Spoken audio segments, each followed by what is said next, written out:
All right, thank you all again for attending tonight. Hopefully, this will be productive discussion between all parties. Town staff, we have our engineers, we have John Fitzgibbon. I think Michael Lohr is actually on the call. We have Chau with Kimley-Horn Associates. We have our Public Works Director, Scott Brown, as well as several council members. This is not a town council meeting. It's just an open forum just for us to get some dialogue, just to maybe squelch some rumors and some hearsay that's out there, and to get the exact, truth from the town staff of what we're looking to do and what we're trying to do. First of all, some decorum. For every meeting, again, we want to make sure that, since we are posting this to YouTube, that we are not using any words that we wouldn't say in front of our kids or in front of young school children. In addition to that, we want to make sure that your questions or your comments are directed to myself or to my staff. Do not direct them to another resident. If you direct them to another resident, we will go ahead and either ignore that or you'll be removed from the meeting. What we don't want to get into is a fight back and forth. This is, again, an open dialogue. This is not a public meeting. At public meetings, you're limited to 3 minutes. But we do want to make sure that we are here to answer all of your questions. So we're going to give a lot of leeway to that. If we start hearing repetition among the questions and stuff like that, then we may have to go ahead and move on, because we want to make sure that we're as productive as with your time as much as possible. And with that said, again, sorry again if you hear my kids in the background. It's dinner time, and they either don't like it or they really like their dinner.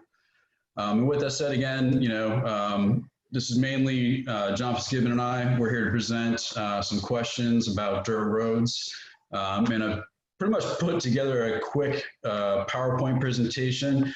I know some of you are on here just to discuss specifically Butler and 7th. That's a part of this, but that is not the entirety of why we're out here to discuss. We're here to talk about the town's intent for the dirt roads themselves as a whole. So we're not here to specifically talk about Butler and 7th, Bessie, and the ongoing projects, but we will get into that later on. Just so if you do live on those roadways, or you want to see what some projects that are federally funded are going to look like, then please feel free to stay on. So basically, again, sorry about this. I'm trying to be admin and present at the same time. The intent for tonight's presentation is to clear up any misunderstandings as to the Town of Windermere's plan for the dirt roads. Several comments have been made either online, in the paper, or in person that have either created confusion or have been taken out of context. Tonight, we make sure that we separate fact from fiction as much as possible.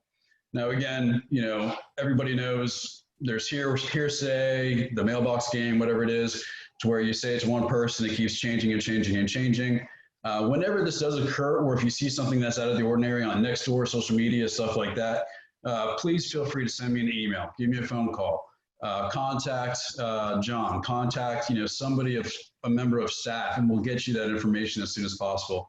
That typically is a way to stop most of the hearsay that goes out there, because we don't want the rumor mill to start, because again, that just takes, it distracts people from projects, or it just hinders the progress of projects. We want to make sure that everybody is making a decision based on facts and not just opinions. So that's what we're here today, is to provide the facts to everybody. So when the town council makes a decision relative to all the dirt roads or specific projects, they have the adequate information. The town is looking to widen all of the dirt roads in Windermere. That is completely false. The town council made a decision and tasked town staff to come up with a typical section. And what I mean by typical section is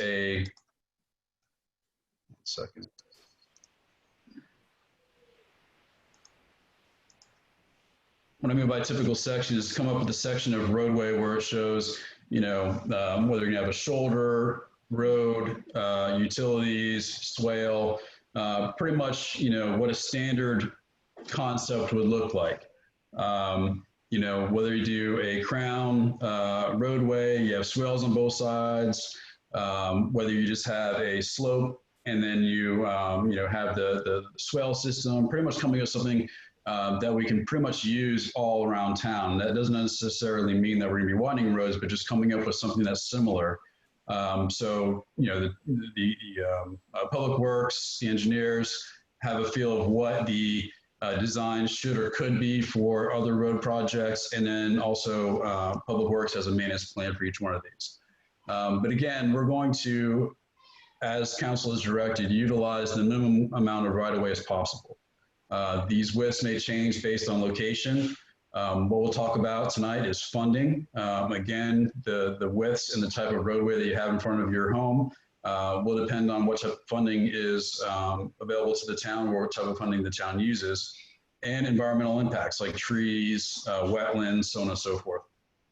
But the focus is to try to be as consistent as possible with a typical section to make it easier for public works to maintain, and also to come up with a perpetual plan.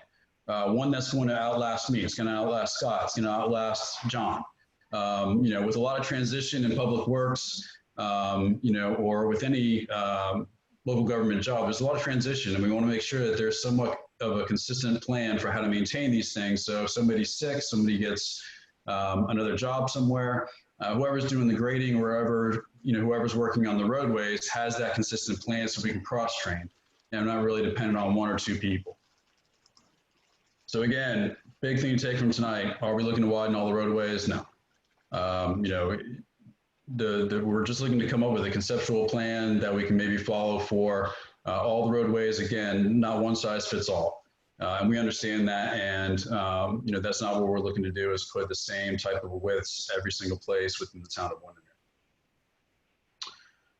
Is the town considering widening some roadways in the town? Yes. The town of Windermere, we currently received at least 3 federally funded grants. They're called the Local Mitigation Strategy Grants.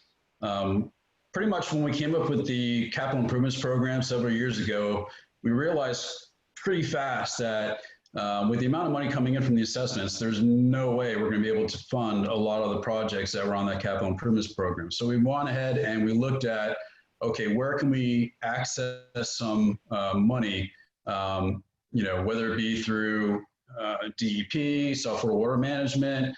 And then we found there's a local mitigation strategy to where if something bad happens, a natural disaster, then you'd be able to go ahead and get on this list. And, if the feds deem it a state of emergency and they give money to your county, if you're on this list prior to that storm happening or that emergency happening, then you would probably get funded throughout this program. And that's what happened with us.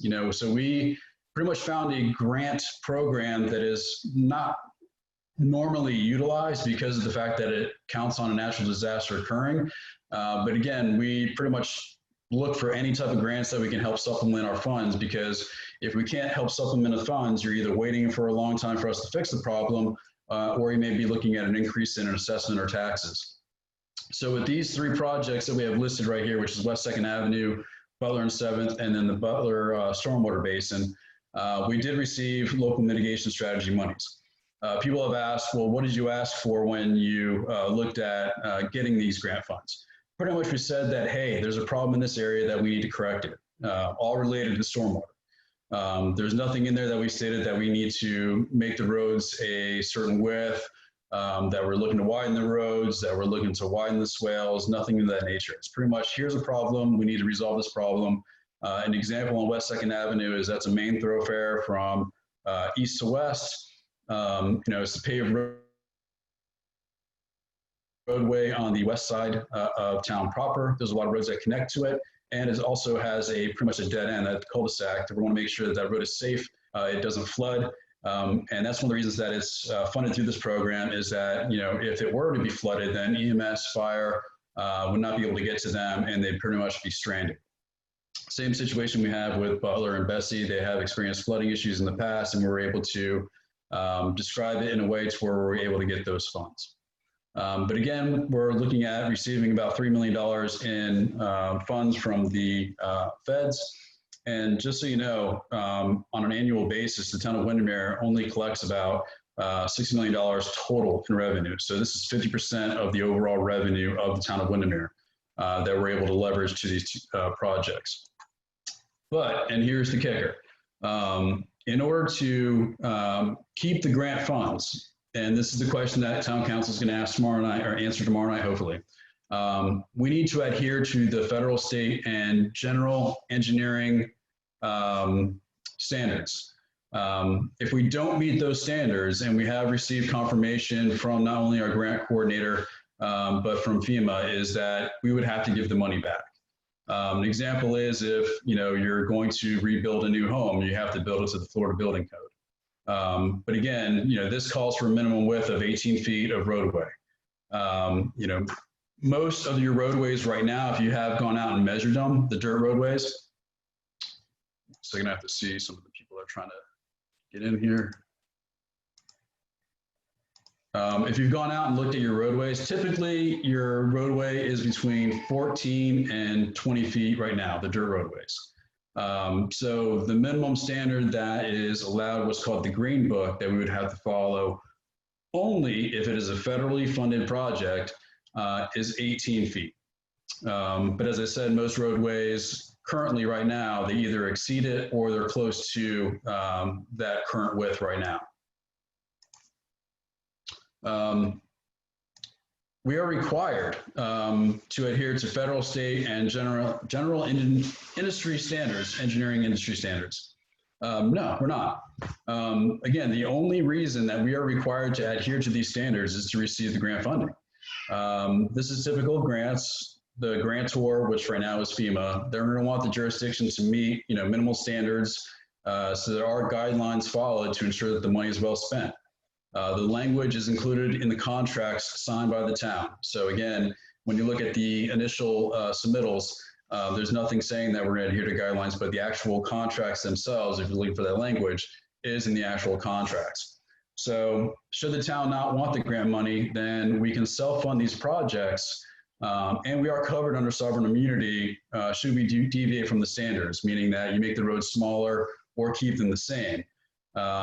But the minimum standard for emergency vehicles is 15 feet, and that's a standard, which is 3 feet less than the Green Book standard for the width of a typical road, which means 2 9-foot lanes, which is 18 feet.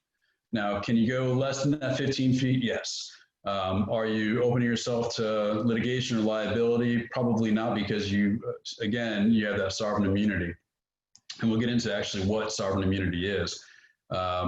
But with stormwater issues, you get into a whole nother thing to where sovereign immunity isn't at stake. So if the town doesn't receive grants, well then who pays for it? Meaning, does the town pay for it, i.e. the residents? Yes. Currently we receive about over $200,000 from the stormwater assessment on your tax bill. And it's all based on the first floor square footage of impervious surface of your home. So the town reserves an amount of about $150,000 for projects year round. Each fiscal year, about $150,000. You might ask, okay, where does that other money come from? Or where's the other 50,000 plus go to? It goes to the vacuum services who are sucking out the stuff in the stormwater drains. It goes to reestablishing, retention areas, paying for the grader, so on and so forth. So there's still, overall, operational maintenance funds that we need to take out of it, but you're pretty much left with about $150,000 worth of actual project money for us to put towards these projects. Now, this amount doesn't cover, again, these high ticket items, unless we saved for a few years to complete. Pretty much similar to what we do for roadway projects. Right now, we can't take a loan out unless if the project is more than 12.5% of our operating budget, meaning that if any project's over $600,000, we would have to take it out to a vote to everybody in the town of Windermere. An example I always say is, okay, if you live on Road A, and there's maybe 20 or 30 people that live on Road A, and it's going to cost $1 million, say $700,000 to fix that roadway, what are the chances of the rest of the town of Windermere voting for your roadway to actually get done when they may have issues on their roadway? So pretty much it kills us when it comes to doing a lot of projects, but we're able to save up money and then do those projects unless we're able to leverage, again, grant funds. So if we wanted to accelerate these projects, these stormwater projects on the capital improvements plan, again, town council will need to make the tough decision of whether they want to increase the assessment, which is, again, a tax on your properties.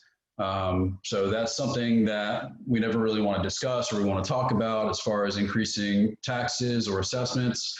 But it's a truth and it's a reality that if we want to get these things done and get them when they need to get done, town council may have to look at doing that if we're not going to receive grant funding. If we don't design to those guidelines, we will lose if someone files a lawsuit. Well, that's true and false.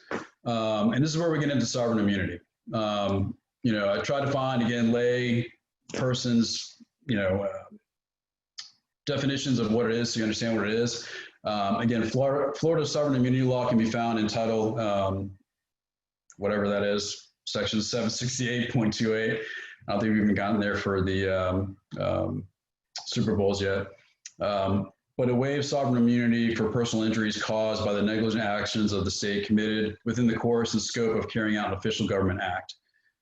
Pretty much it states, that the king can do no wrong and cannot be sued. So sovereign immunity is still very much alive and well. As a result, you can't sue the government unless you have specific permission to do so. Thus, a decision by the town council to deviate from the standards in the town's own land development code or our ordinances as it relates to dirt roads, stormwater projects, does not increase the town's exposure to tort liability. So if we deviate from these plans, that doesn't mean that we're opening ourselves up to a lawsuit. However, does this mean that we're completely immune to lawsuits? No. Even if we do have sovereign immunity, we're going to get sued.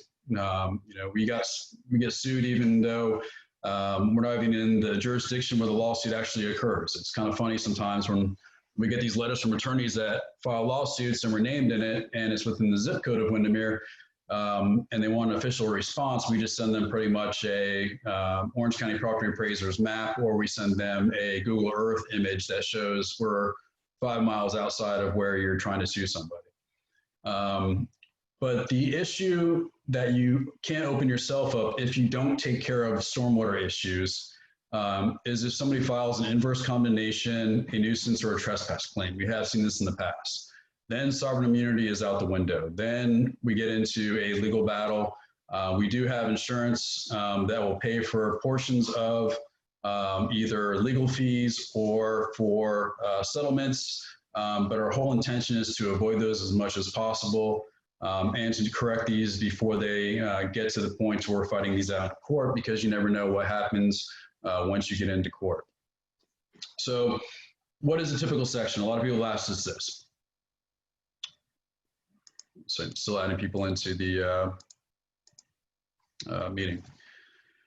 So Green Book standards, the way that we have for Butler and 7th, but not necessarily your road if you live on 4th, Oakdale, Ridgewood, any other roadway that's dirt, is you typically have a grass shoulder, which is about 3 foot, and that's flat. And that green foot or 3 feet is pretty much, just to keep stuff out of that area. So you're not, if you swerve or anything like that, you're not hitting anything.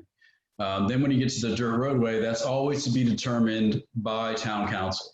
So if not for the grant funds, they can make the road width whatever they want. Again, one travel lane is 9 feet. We're typically using something similar to that for the cul-de-sac for West 2nd Avenue, because that's pretty much going to be a one-way around that. So we're going to use the minimum width that we can. Grass shoulder utility corridor. If you guys weren't aware, we've actually, the town council approved a water master plan. So we're going to get potable water to everybody within the town of Windermere. Now, that's not to say we're going to be punishing anybody that currently has water in the town of Windermere, but with any new project, we'll be adding potable water. And not only will we be adding potable water, but we'll be adding fire flow to those that live on those roadways. And then every 500 feet, we'll make sure that we have a fire hydrant. So it'll be potable water, fire flows, fire hydrants, along with every project that we do right now, because it's pointless for us to come back in, disturb the grass, disturb your lives again, if we were to come back in and do this project.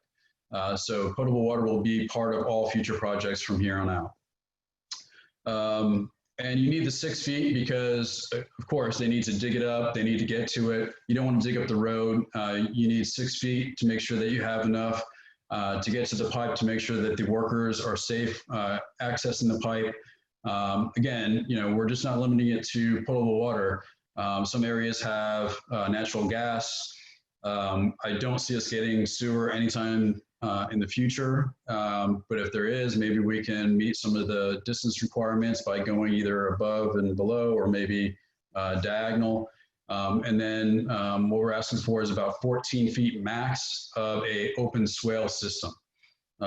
This is what's called a 1-to-4 slope. So it's about 8 feet before you actually hit the bottom of it. And the bottom is about 3.5 feet wide, and then you do 1 to 3 back up, which will take another 4.5 feet. So you have 8 feet going down gradually, 3.5 feet on the bottom, and then you gradually go up to 4.5 feet. Now the depth of that swale is about 1.5 to 2 feet. So it's not like a trench or a ditch. People have asked during these meetings and during these Zoom calls and on site, can it be piped? Absolutely, we can pipe it. The dirt, again, you have the same issue they have in First and Forest, where dirt road, dirt's got to go somewhere. So if you have an open grate going into a pipe, guess where that dirt's going to go? It's going to go into that pipe. Eventually, that dirt will clog that pipe, and it will have to be cleaned out. So the cost of not only the construction but the perpetual maintenance of that will increase. With an open swell system, it can be dug out. Eventually it'll hopefully go down with the grass. But anything, that you're going to pipe is going to be 10.5 foot, pretty much the swell system with a pipe in the middle. So you're only saving 3.5 feet by adding a pipe. But again, you're adding a lot of cost, and you're adding a lot more perpetual maintenance to the program. Because again, we're trying to maintain the dirt roadway as much as possible. But again, as everybody knows, or hopefully everybody knows, every rain we get, that dirt goes somewhere. So we're hoping it would just go into the swale systems where we can re-dig out the swales, and we don't have to worry about sucking it out of pipes or the pipes clogging, so on and so forth. Can we have a ditch? That's another question. People that have seen, whether you go to Oakland, you go to like Tallahassee, other areas, you see those big ditches that are on the side. Those things are really hard to maintain. And also, if you're trying to meet standards, you'd be looking at about 19 feet. Remember, if you do that slope, because you want to make sure that slope is in place so it's easy to maintain, meaning a mower can go over it and in it on either side of it. If you're trying to maintain those slopes, and just want to ditch, you're looking at 19 feet as opposed to 14 feet. Remember that 14 feet is a max right now and not a minimum. Hey, Robert, in addition to that, because it's a good segue, one of the things that we as engineers always try to do, and Chau and Mike will confirm with me, is those swales are called treatment trains for us. So what we do is we can collect stormwater, we can collect the siltiness off the dirt roads, and we can treat them in a train as they move down the road. So if all we do is pipe everything to the lakes, not good for the lakes.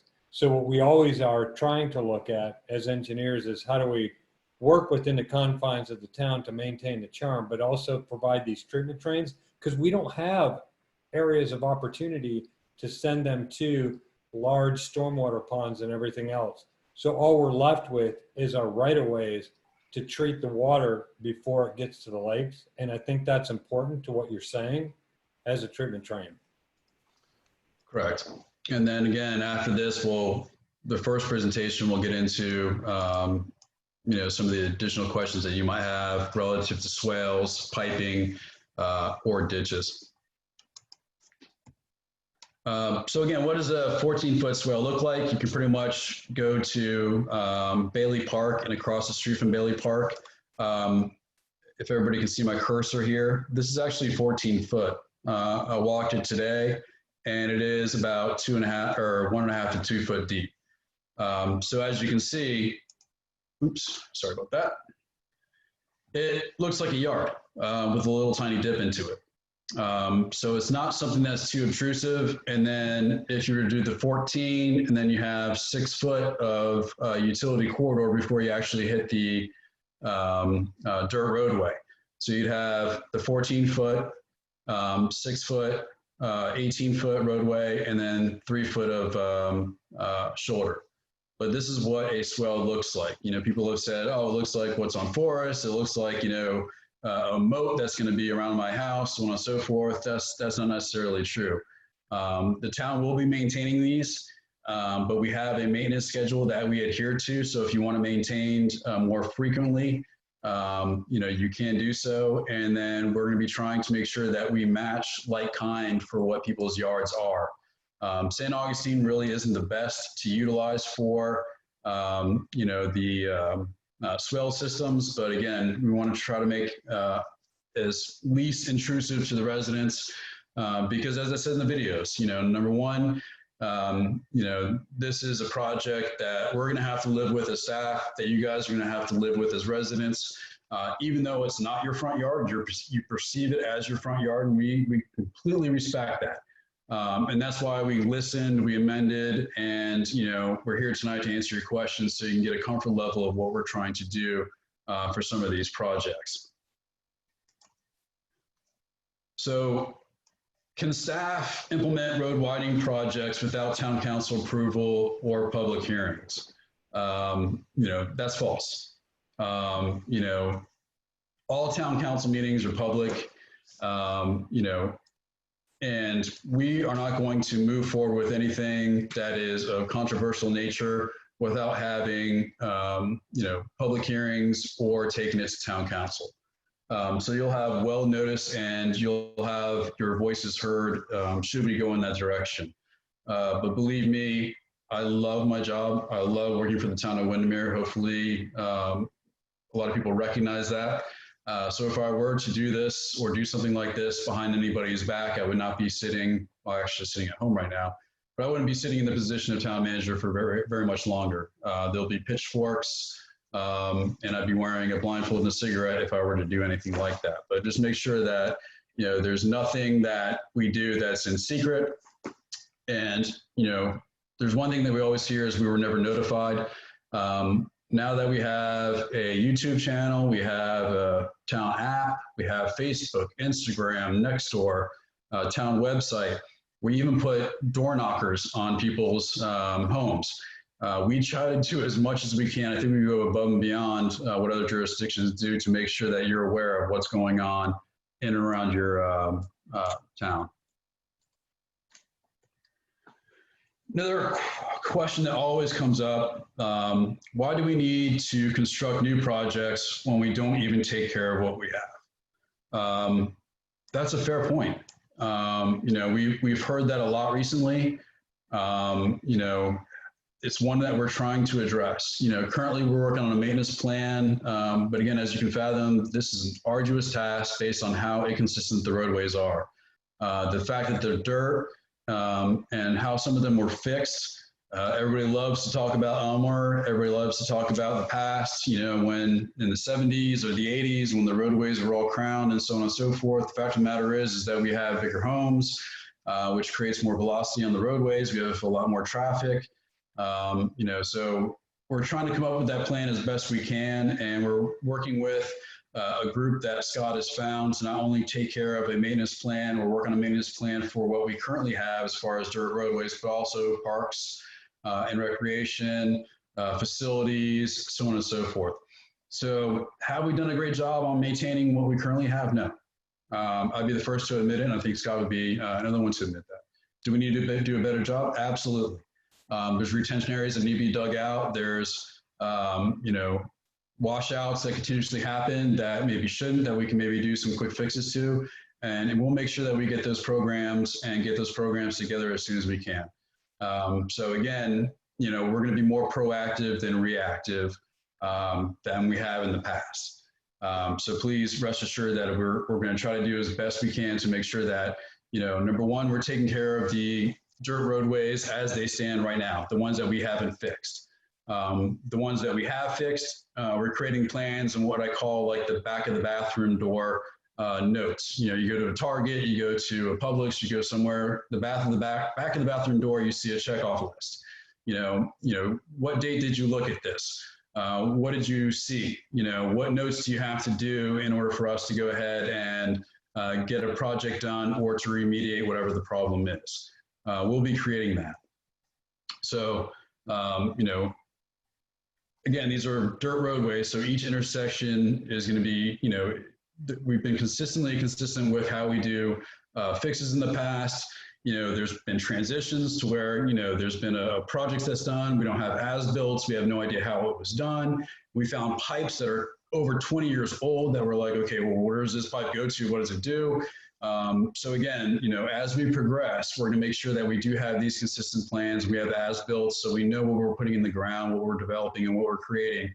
So we'll do a better job of maintaining exactly what we have, not only stuff that, you know, has been neglected, but also the new projects as well. So are there plans to, again, I get this all the time. Do we have plans to pave all the roads in Windermere? No. Again, no. This is being taped, so you can send it to your friends, neighbors, so on and so forth. Probably about 4 or 5 months ago, when we talked about the individual project order for Kimley-Horn Associates to take a look at coming up with these concepts, the original concept that any engineering firm would come up with, you know, to solve a stormwater problem is to pave it. And the amount of width that you'd be looking at would be probably 22 feet of roadway with curbing to take care of the stormwater issue. But because this is a dirt roadway, you're going to utilize more of the actual right-of-way. Now, yes, we have 60 feet of right-of-way. Can we use that entire 60 feet? Absolutely. Do we want to use that entire 60 feet? Absolutely not. Did we do a bad job of communicating that to the public when these first came out? Absolutely. You know, and that's why we have these public meetings, because, you know, what's seen on a piece of paper and what is communicated is very important, because not all of us are engineers. Not all of us can understand what drawings show or what the actual intent of some of these drawings were. So that's why we're here tonight, is to explain those away, to make sure that you're getting the accurate information. Again, the direction from town council is we want to maintain the dirt roadways. We want to maintain the charm of Windermere with the least amount of right-of-way as possible, and also take care of the trees and the any environmental impacts that we may come across. But however, there are some areas that we're looking at doing some selective paving, and the reason for that is to make sure we're taking care of the stormwater. And that is, when you look at West 2nd Avenue, the improvements on there, we're looking at on 4th Street, going about 95 feet south of West 2nd Avenue because of the pitch. And then on North Forest on West 2nd Avenue, going about 125 feet, again, to make sure that the stormwater is going where it's supposed to be. That's the only paving in the foreseeable future, or as long as council gives that direction of paving on Forest. Now, the only other paving project that they have approved is from 2nd all the way to the canal. For those of you that are longtime Windermere residents, me, I've been here for 10 years, that has always been a mud bog. It can be dry for months, and for some reason, that area doesn't percolate, and it is always wet.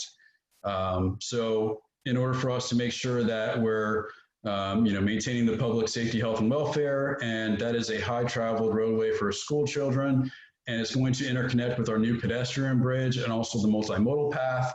Town council decided to go ahead and pave that segment.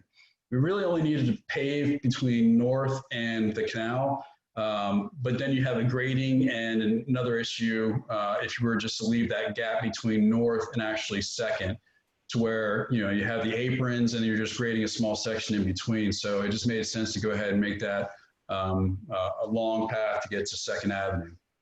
You know, people say, okay, well, that's just going to encourage or entice people to use that as a cut through to speed through. Most of the cut through traffic we saw was coming from the south to the north and the east. It wasn't really coming to the south and then hitting over to north to 2nd Avenue. But we will be looking at whether or not we can put some traffic calming devices on that section of paved old dirt main. Hey, Robert, in addition to that, though, one thing that is important for the residents to understand is that that is a low spot into the canal that both feeds Lake Down, which is a pristine lake, and Butler, which is a suffering lake. And all of that dirt road runs into the canal. So what, in addition to not only are we trying to solve the problem with the flooding, but we're also trying to solve the problem of turbidity going into the lakes, which it will do. So I think that's just an important thing as we look at our holistic design, and I hate to use that word. That's the only time I'll use it tonight.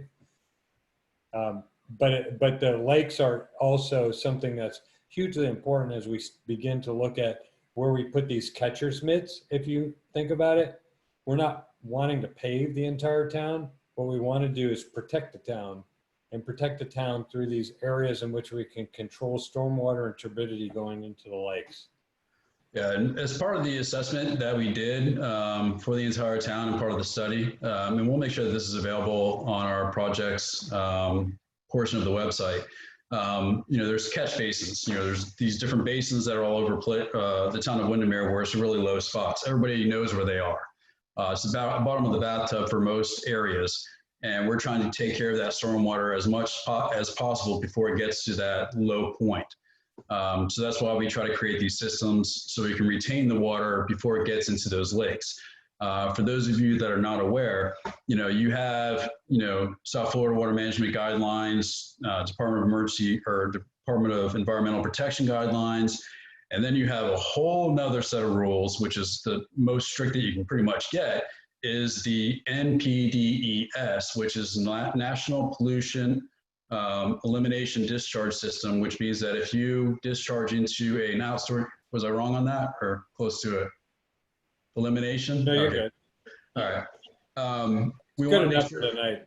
yeah, we want to make sure that the water is, or the whatever we capture is being contained and cleaned before it actually gets into the water, because we are surrounded by outstanding Florida water bodies. When I first came here, we were under a consent order that if we didn't go ahead and bring our standards up, we would be looking at a huge fine on a daily basis until we brought those standards up. So now we're out of that consent order, and I think we're in various years of just updating the permits. So we're pretty much just in reporting phases, which is really, really good. And it means that we're meeting all the standards. And so that's when you see, again, new construction, you see the silt fencing, stuff like that. We have Brad Cornelius on the line as well, to where wherever we see a violation, we make sure that we either turn ourselves in or turn the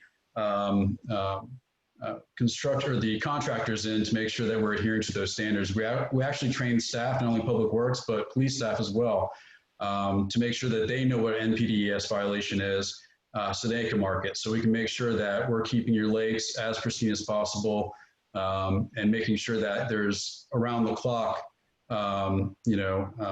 policing of NPDES.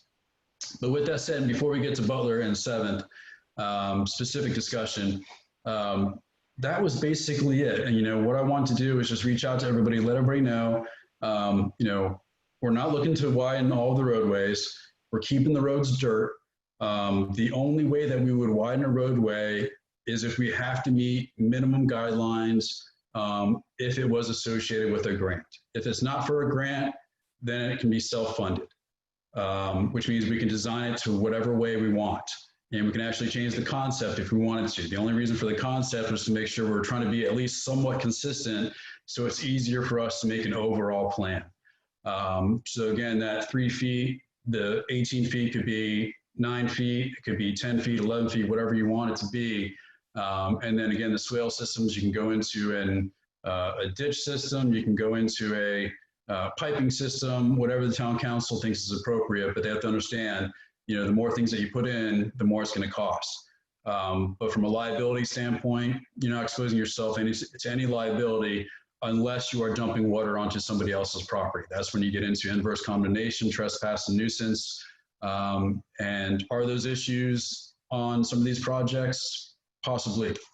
And we're not here to give you guys a roadmap of how to sue me, but We want to make sure that you guys know that, you can deviate without having liability. But the more you deviate, again, there's possibility that, number one, you won't have an engineer that will design it for you. And number two, the more you deviate from standards, the more possibility you have for sometimes having failures. So with that said, I will open it up. Please raise your hand if you have a question, and we'll be more than happy to answer it. And then we'll get into the specifics of Butler and South.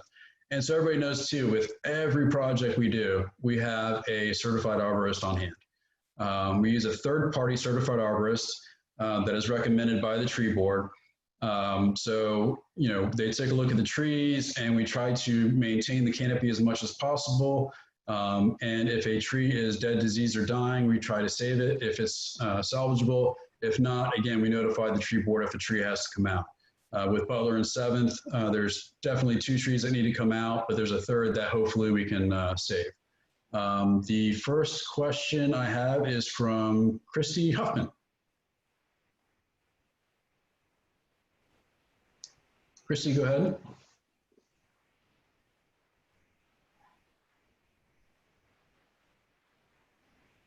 Christy going once. Christy going twice. All right, we'll come back to Christy. Nora's iPad. She just unmuted. Yeah, but she didn't answer. So Nora's iPad. Okay, we'll come back to Christy. Gotcha. Nora? I'm here. So Robert, I'm looking at this road. So we have 18 feet of dirt road, and then 3 feet of shoulder, and then 14 feet of swale, right? No, you have, okay. And that's just for a grant-funded project. So I understand that, but that, yeah, okay. You have 3 feet of shoulder, grass shoulder, which is flat. Then you have the crowned, or actually it's gonna be at a 2% angle. So the stormwater, when it hits it, it's going to flow to the north or to the south, which way the road's gonna be pitched. Then you have a 6-foot flat grass utility corridor that doubles as a shoulder. And then you have a 14-foot, my fingers, swale. Wow. So the road's going to be 20 feet wide, and then on either side of the road, there's going to be another 20 feet of grass? No, the road is 18 feet. I'm sorry, the road is 18 feet. And then is there 20 feet of grass on either side? No. Again, 3 foot of shoulder. Yeah. That's 3 feet of grass. Yes. You have 18 foot of dirt road. Yeah. Then you have the 6 foot for the potable water system. And then you have 14 feet. So you only have 20 feet on one side. Now there are concepts where you can do a crowned dirt roadway and have a swale system on either side. But again, if you're going to meet that one floor slopes to make sure it's easy to maintain, then yes, you would be looking at that, but that's not what we're doing. Again, town council directed us to maintain the minimum amount of right-of-way for these projects, and that's what we intend on doing. And that's the best way we can do it, is just do a 2% pitch towards one side or the other. Does that answer your question? Well, why do we need the extra 6 feet of shoulder if you have all the swale? What's that for? As I said before, the 6 feet is for potable water. We have plans to get water to everybody within town, not only water, but fire protection.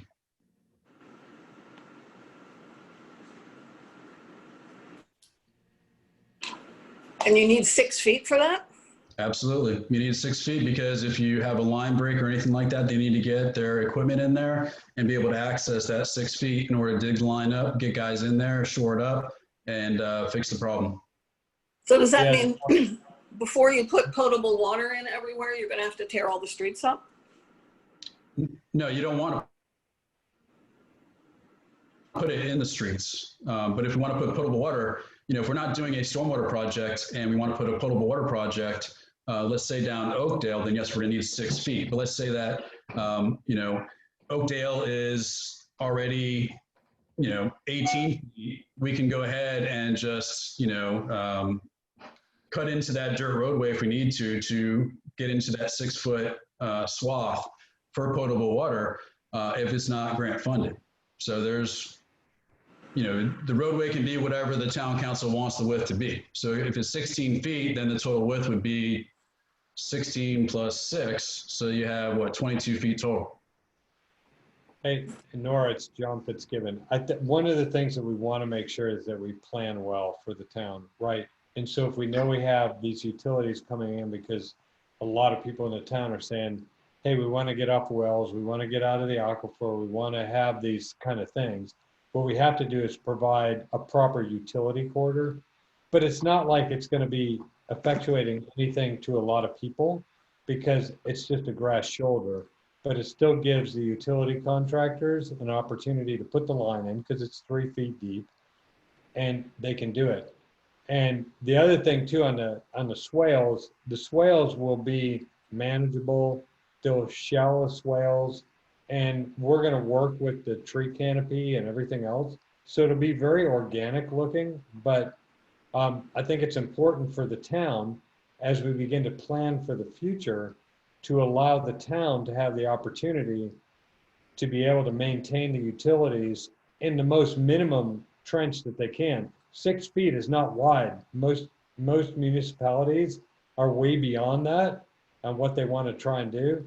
What we're trying to do is minimize the impact to everybody, but also as we go through these designs, look at the existing canopy structure, look at the existing roadways, and massage the design appropriately so that we're not impacting the residents and we're not impacting the look of the town and we're not impacting your lives. That's really what the purpose of the meeting is tonight. Yeah, because if you're going to maintain a utility underground, it has to be a certain amount of depth, and then you're going to need to get a backhoe out there, and then the claw at the end of the backhoe is a certain amount of distance, and then you're going to have to make sure it's shored up per OSHA so they can actually access the pipe. So that's why you need that 6 feet. If you did anything less than that, then you'd be encroaching either in the swale or in the roadway, which you don't want to do. And then, people have said, and there's one note to me that, that's a lot of grass and so on and so forth. Again, this is just if you're going to utilize with the 18 feet and the 14 feet and the 6 feet and 3 feet, if you're going to use federal Green Book standards. Now, we understand that, there's some areas where it just can't happen without impacting like large oaks. If there's like a string of large oaks or anything like that, we still have the ability to reduce the widths. So we can either, with 60 feet, if you do it like smack dab down the middle with a typical section, you have 8.5 feet on either side that you can sway it. And that takes care of some people's issues as far as speeding. But also, whatever, width you come up with, you can reduce that width to make sure you're protecting those trees and you're protecting whatever environmentally sensitive areas that you have. Because you might have a set of trees on the south side, but nothing on the north. So again, you can sway it and move it. It's not going to say that we're going straight down the middle and lining up everything from the middle of the roadway. And you can see that when we have the discussion relative to Butler and 7th and Butler and 7th, because right now we're still waiting on direction on Bessie. So, all right, next question I got is from Frank Krenz.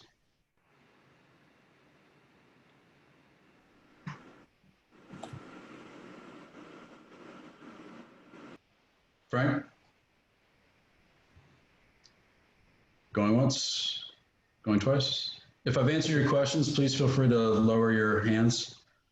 Looking for his mute button. All right, well, we'll move on to Leisha.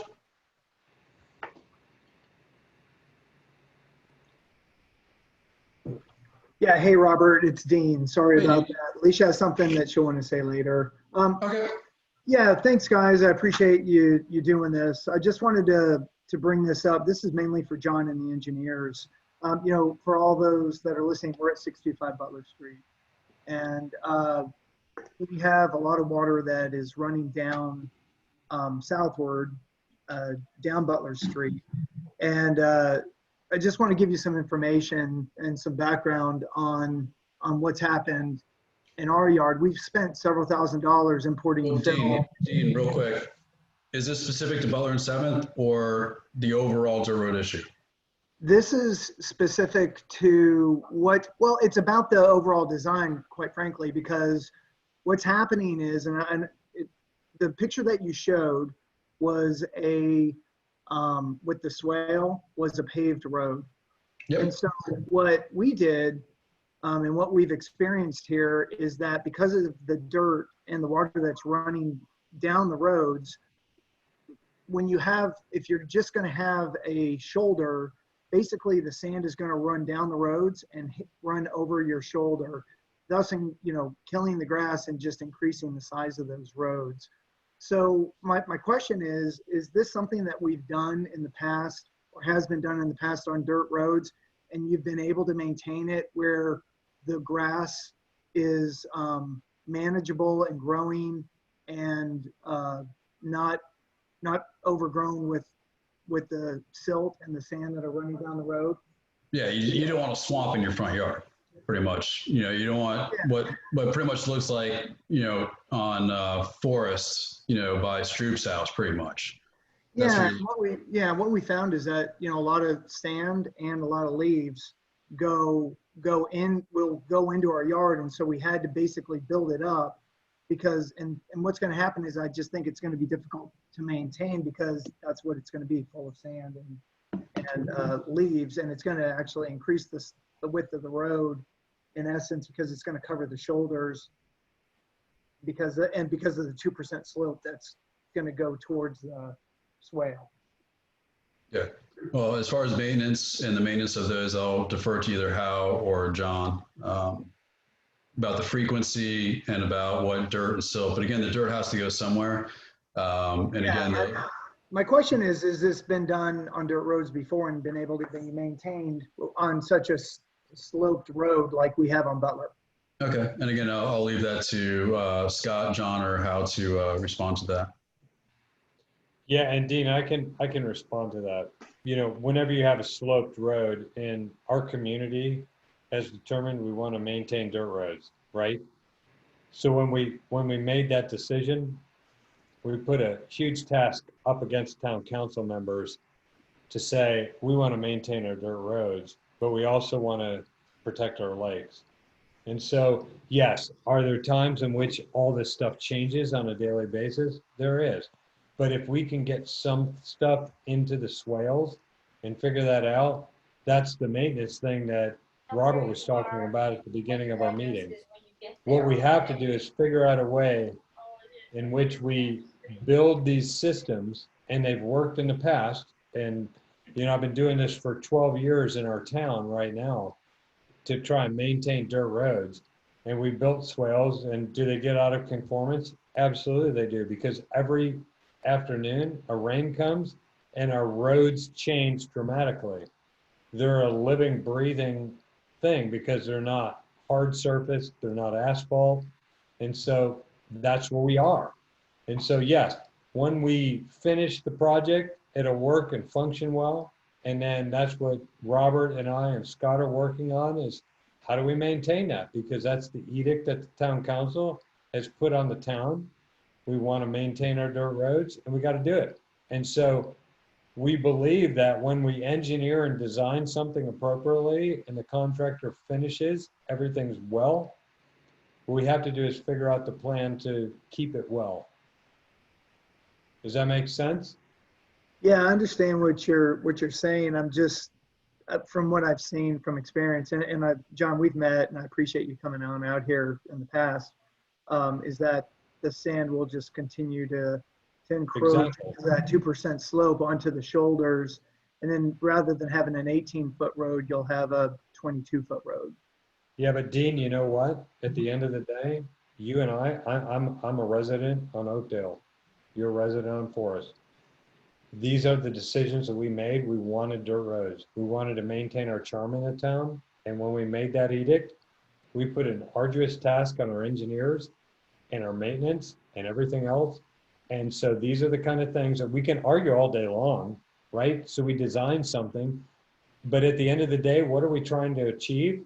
We're trying to protect our lakes. We're trying to make sure that when I look at the end of Fernwood Park and I watch all that silt go out into the lake, that's a problem.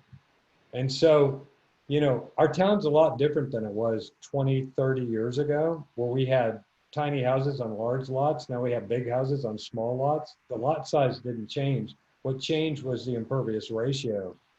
And so we're trying to, you know, come up with a game plan, come up with a maintenance structure, come up with all these things that we're trying to do to, one, protect our residents from runoff, like Ms. Clonce down at the end of the road and your neighbor across the street, while at the same time just watching all this runoff come and the cloudy, plumy water going into our lakes. And so, you know, we've set a bar, and that bar is going to be maintain our dirt roads, and we have a high level of maintenance, and we got to be prepared as a town to pay for that high level of maintenance.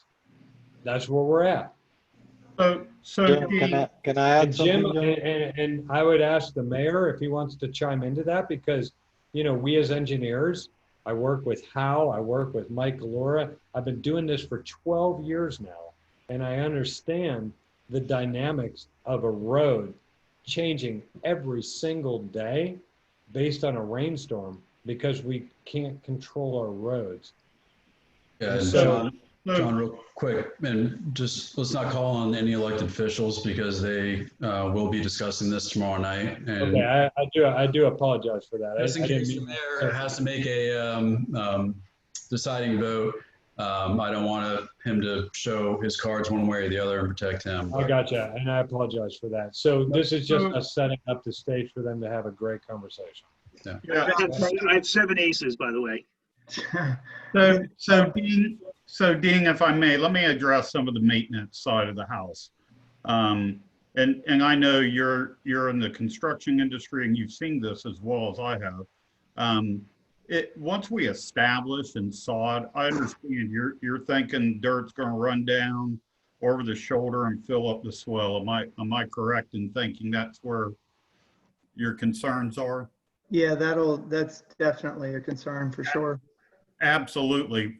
Once we develop a plan, then I can create that maintenance schedule where that grader comes in and not the box blade, because they're just, you know, they just move dirt flat, horizontally, basically. You know how one works as well as I do.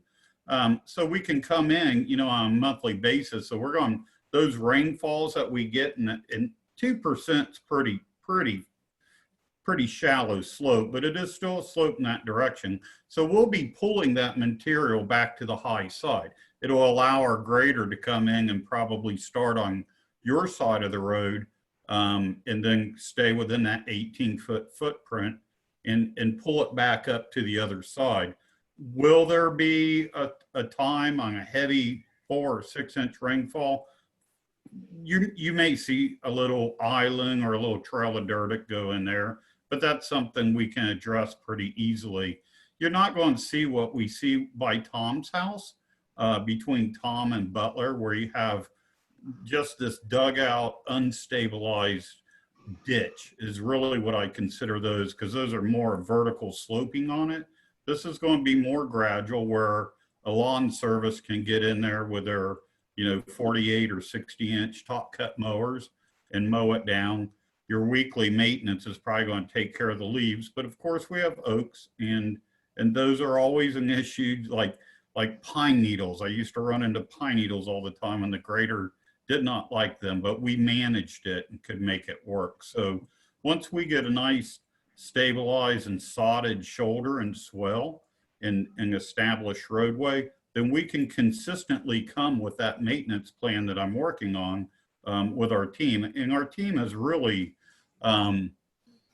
exceeded the last few years. And every year we step up to one more thing. And that's our goal now, is to get these roadways balanced out. I've maintained a lot of dirt roads, many miles, used to grade them on a weekly basis, 84 miles of dirt road every week.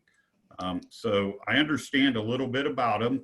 Every one of these dirt roads, or 95% of them, either had a ditch or a swell on them. And that's how we could maintain them. So some of them were old grove ditches, which were big old giant ditches, 30 feet wide and 8 feet deep. Certainly not something we want to see in this town.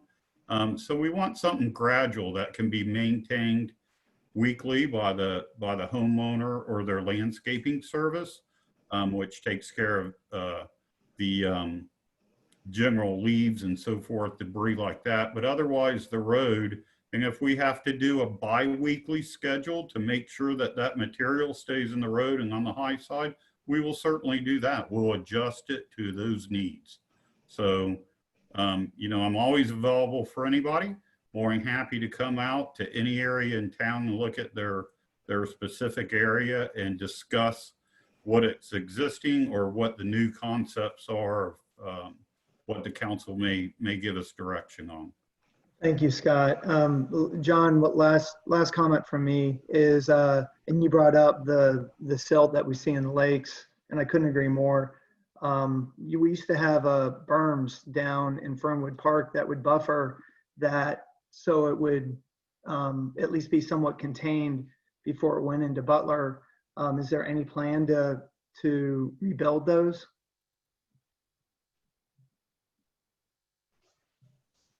John, you're muted. Let me unmute you.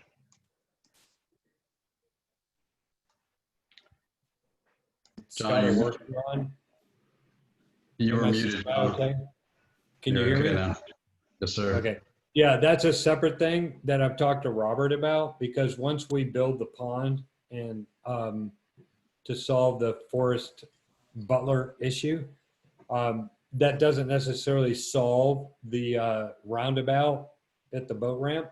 And the boat ramp is a poor connection. And so those are things that we got to look at. And how do we control that stormwater? But it's not necessarily part of this project, but we do have that on our radar. Yeah, and John means 7th and Butler. We have, yeah, sorry, 7th. So many spins. We have so many plates spinning right now that, we just got off the phone call with West 2nd Avenue, and John kept calling it a dirt roadway. So, and this is like our 14th or 15th Zoom call in the last 6 days. So please. Yeah, I do apologize for that. But Dean, I'm very aware of the problem with the runoff at Fernwood Park with the roundabout there. It comes down and then everything exits out of the boat ramp. We do have to solve that problem, and that may be a stormwater hard surface solution, and we all better be ready for it, because that's one of the things we always look at is how do we solve the problems through catcher's mitts. What we want to do is make sure where we do have high turbidity going into the lakes, how do we catch that, treat it, and avoid it?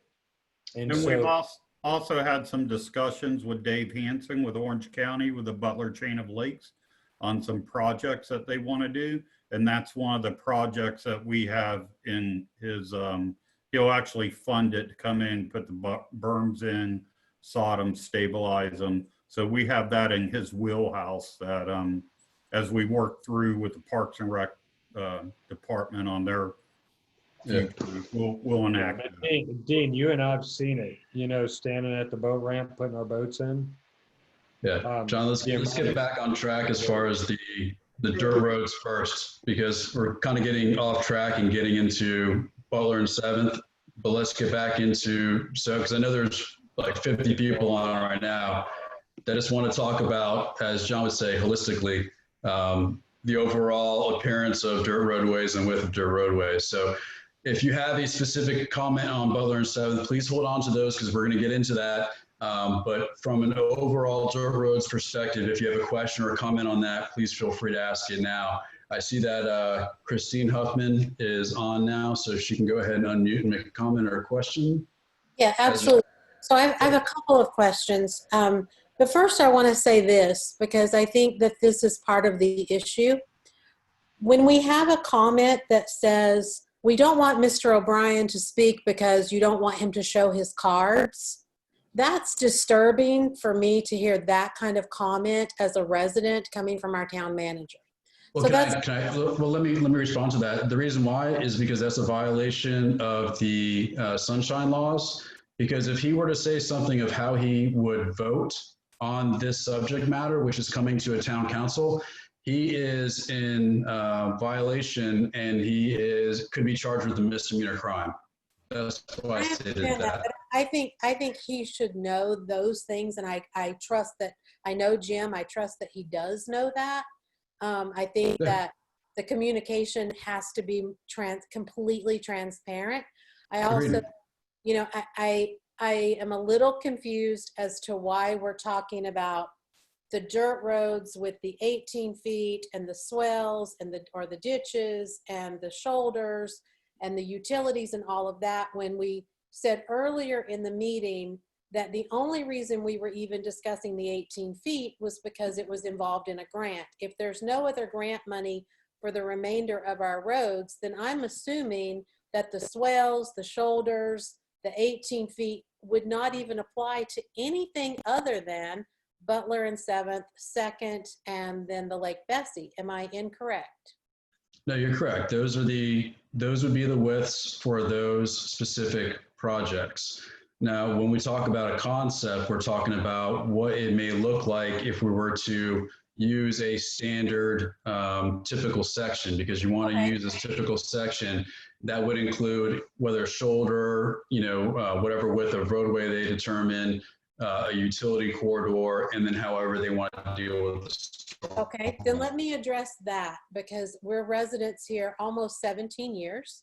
And the dirt road and the road issue and the stormwater has always been a topic and a heated topic of conversation.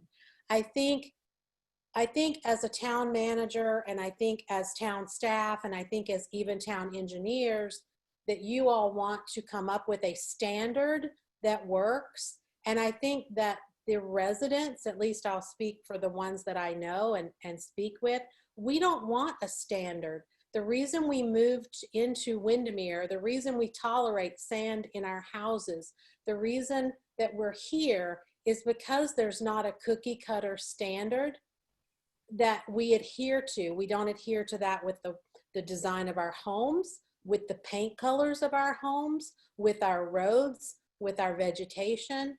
Yes, we want to protect the lakes. However, I think that we really need to listen to what Dean is saying, because I agree with him that if you come and put a ditch in front of and whether you say it's 2 feet or whatever, it's still a ditch. What ends up happening is it looks like all the other ones we see. It's filled with dirt, it's filled with weeds, it's filled with muck, it's filled with mosquitoes. And it's just a constant, yes, I want to protect the lakes, but I also want to protect what's in front of my house.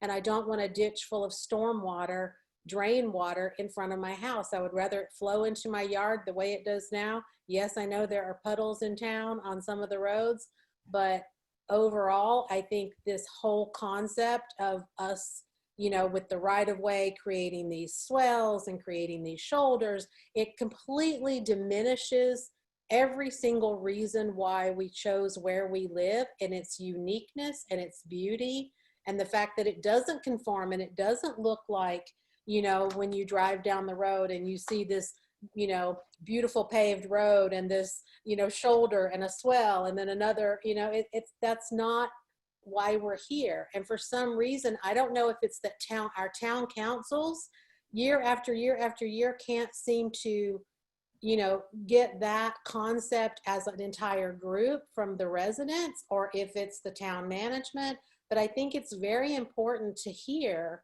that most of us moved here knowing the dirt roads, knowing the problems, wanting that uniqueness. And yes, I'm sure it's a pain to maintain. I'm sure it's irritating to deal with. It's irritating sometimes for us that live here, but we chose that. And I think as from a town council standpoint, a mayor standpoint, and a staff standpoint, we're asking you to not deal with it with this kind of, making it look like everything else and making it to be able to maintain like everything else. I mean, there are going to be challenges always with it.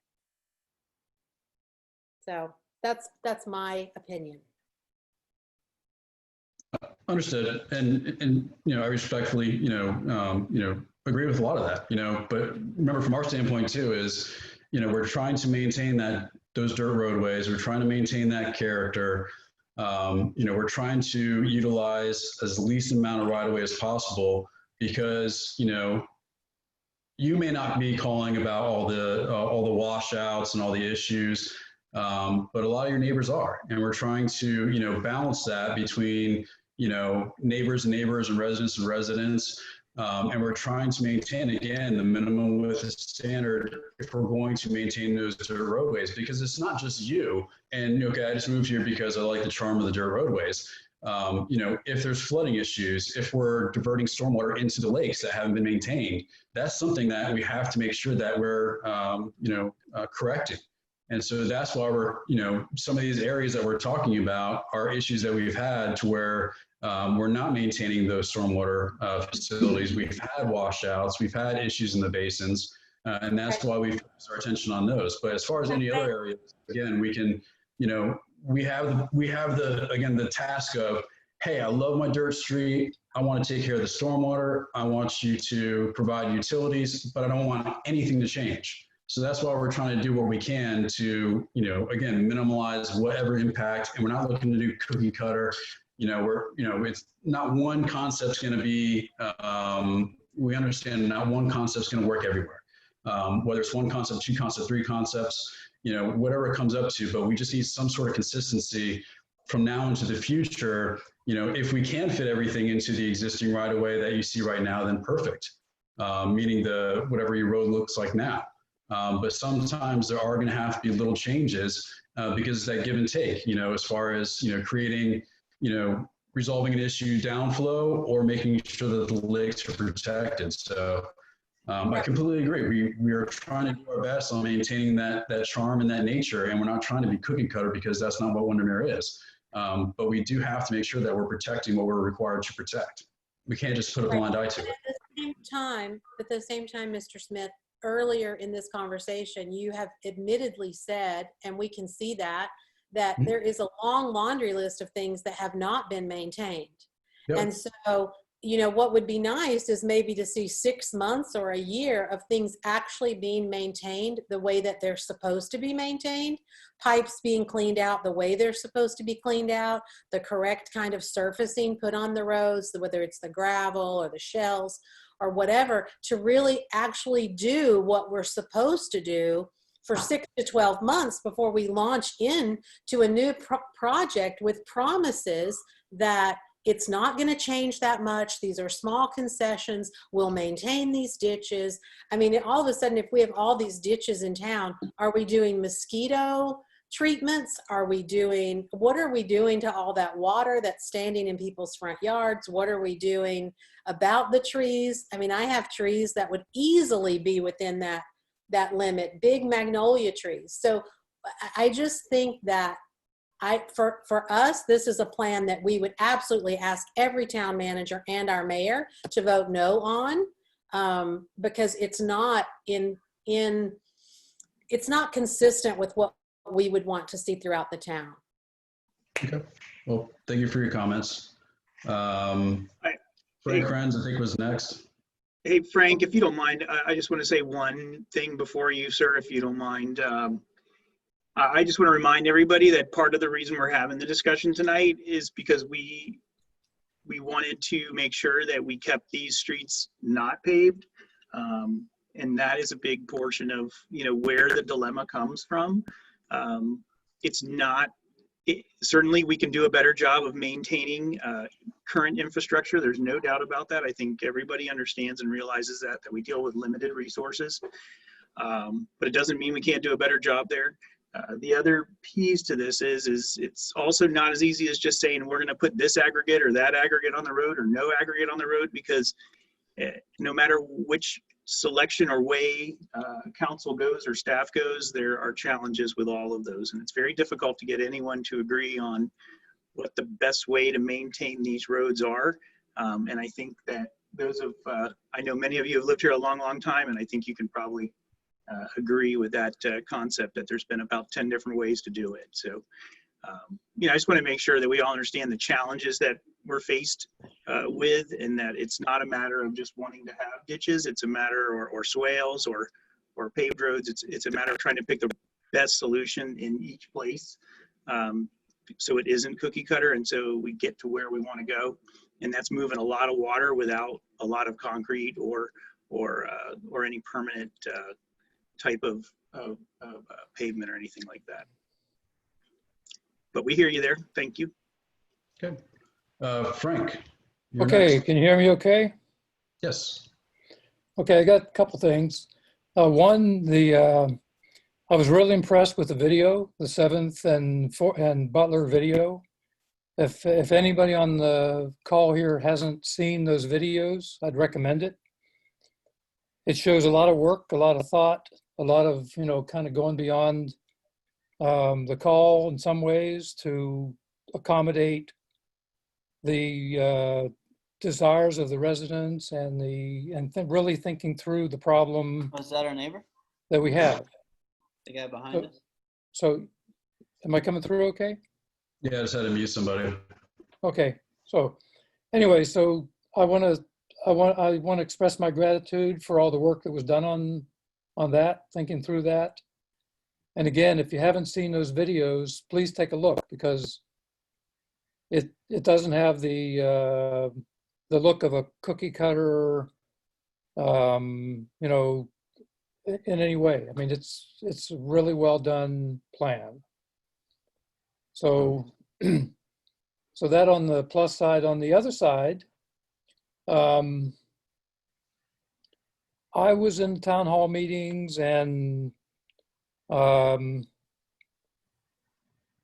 saw the expression by our contractor, Kimley-Horn, and by Public Works repeatedly in writing and verbally expressing how hard it is and maybe impossible to make dirt road solutions work. That showed up in the IPO writings. That showed up again after they were rewritten, after abandoning the let's pave Windermere approach. So I would like some assurance from Public Works and Kimley-Horn that they're no longer going to color any project with, a setup for failure. And I apologize if this, if I'm insulting somebody there, but No. That came across loud and clear. So I would really like assurance that those words aren't going to show up anymore in future projects, and we're not going to be set up for, and I told you so, dirt roads don't work. Yeah, number one, Frank, and Hal and Scott can probably attest to this, and I'll let them jump in. With any engineer, they're going to say, paving is the easiest and best way to conduct stormwater management. But again, we want to maintain those dirt roadways. And of course, by maintaining those dirt roadways, it's going to cause a lot more maintenance, a lot more issues, and it's harder because of, it's dirt to control where and how the dirt flows. So it is going to create more issues and more maintenance. But again, I'll turn it over to Hal and Scott and answer that question before I get to another question that was just posed on chat. Okay, sure. Before we move on, I got one other question. When we have the utility 6-foot width, right now there are utilities buried, gas lines. I expect there's going to be an interruption of service. The only interruption of service will probably be slight, because you would install, let's say you have a 2-inch water line going down, and then we install a 6-inch water line. Once that new water line is up and running, then they'll switch the service to where, you may have to, open the tap for, an hour or maybe 10 minutes to make sure that it's flushed out.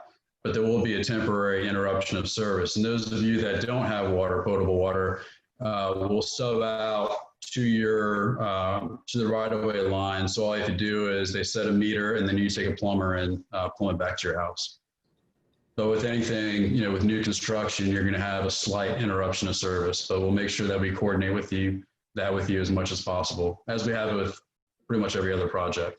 But Hal and Scott, as to the question relative to Are we trying to set ourselves up for failure and or, comments made about the maintenance? Sure, I'll speak a little bit to that. I've been an engineer for 21 years, and I would never set up a project for failure. The message that we were trying to convey as engineers and as public works maintaining dirt roads is that it's a challenge. And the fact is it's a challenge is a fact that we are working with the town residents and town staff on a daily basis to address your concerns while still being able to provide an engineering solution that mitigates the stormwater issues that you have, which is flooding, which is washouts because of the fact that the water is running straight down the dirt roads, as you can see in the videos. But we are definitely not setting up anything for failure. And if our proposal reads like that, that was not the intent. But we do understand the challenges of maintaining a dirt road system, and we do understand your love for that. And I am working with Robert, Scott, and John on a daily basis, just trying to find a solution that kind of allows us to address the issue while still trying to maintain those items which you hold dear. So that is all that we're trying to do as engineers. We are working with town staff and from direction from town staff. And so we would never set up anything for failure. We understand that you want to keep the dirt roads, and we're doing our best to mitigate the things that you don't want that are associated with those roads. Thank you. I would mirror Hal's comments. Certainly we don't want that. My goal as Public Works Director is to give you, the residents, what you want. And that's our whole intent in meeting with everybody. And everybody knows me, Frank, and I'm always open for a text or a phone call like Robert, 24 hours a day, 7 days a week. And I want your feedback.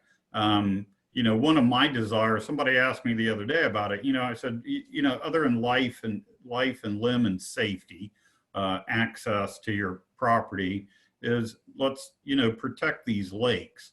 I've seen what's happened in the Indian River Lagoon on the East Coast, and it was, quite frankly, poor management practices back in the 60s, 70s, and 80s. Developers came in, and road projects, governments came in. We found the first body of water, and we piped our water to it. Wasn't a good idea. I know that for a fact. I've seen it. Worked with a lot of retention systems and settlement control devices. So, what I would like to see, my legacy one day, when I leave, is that I can say I helped improve the water quality on the lakes, as well as gave the residents what they want. So if my impression that it was anything other, I do apologize, but that is not my intent. And I'm more than happy to have a conversation with anybody about that at any time. And I look for ideas. I love brainstorming, and me, I like to talk. So more than happy to chat with anybody. Yeah, just before we get to Tom or Alicia, there was one in the chat box relative to the water master plan. I believe that is posted on the town website. If not, we'll go ahead and repost that so you can have access to view it. But we master plan the entire town, both town proper, which is the old plat in 1927 plat, and also the HOAs and how to get water to everybody. And we split it up into different sections. Another comment was relative to pretty much not listening to town people, and it's all about the grant money.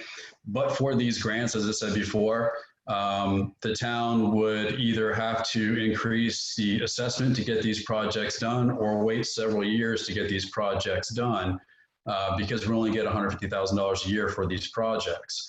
And while we're waiting for that money to get gathered up, other projects are being pushed back further and further, and those issues are just getting worse and worse. So on one hand, yes, it is about the grant money, and that's what council has to decide tomorrow, is whether or not we want to meet those standards for the grant to fund this project. But we also listen to the residents and try to accommodate all their needs by maintaining, again, the charm, the dirt roads, and as least amount of impact to the right of way as possible. So it's not just, again, we're just doing this just to do it.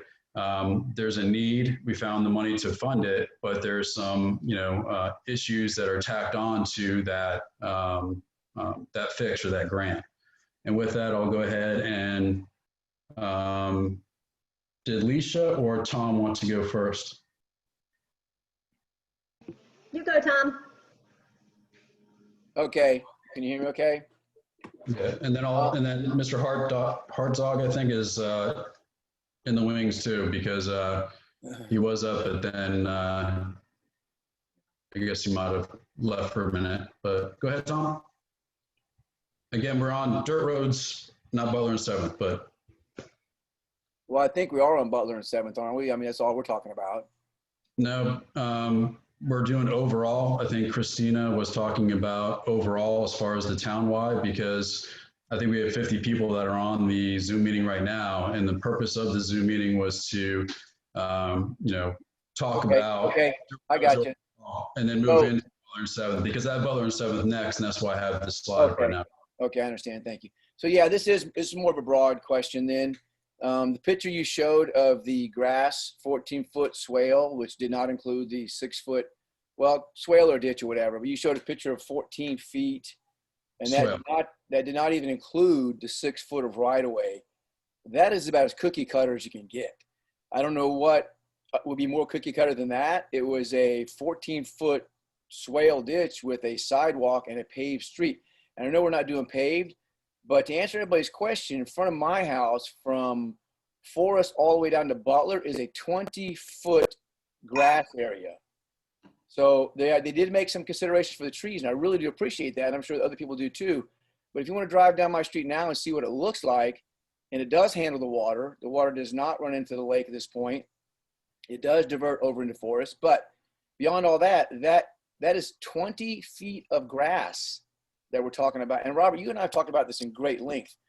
Almost everybody on this meeting now, and I can't speak for everybody, but you have spent, I don't know how many hours out here in front of our house, and I've spent how many hours, talking to you and every town council person I've talked to at least twice. This is obviously something that people do not want.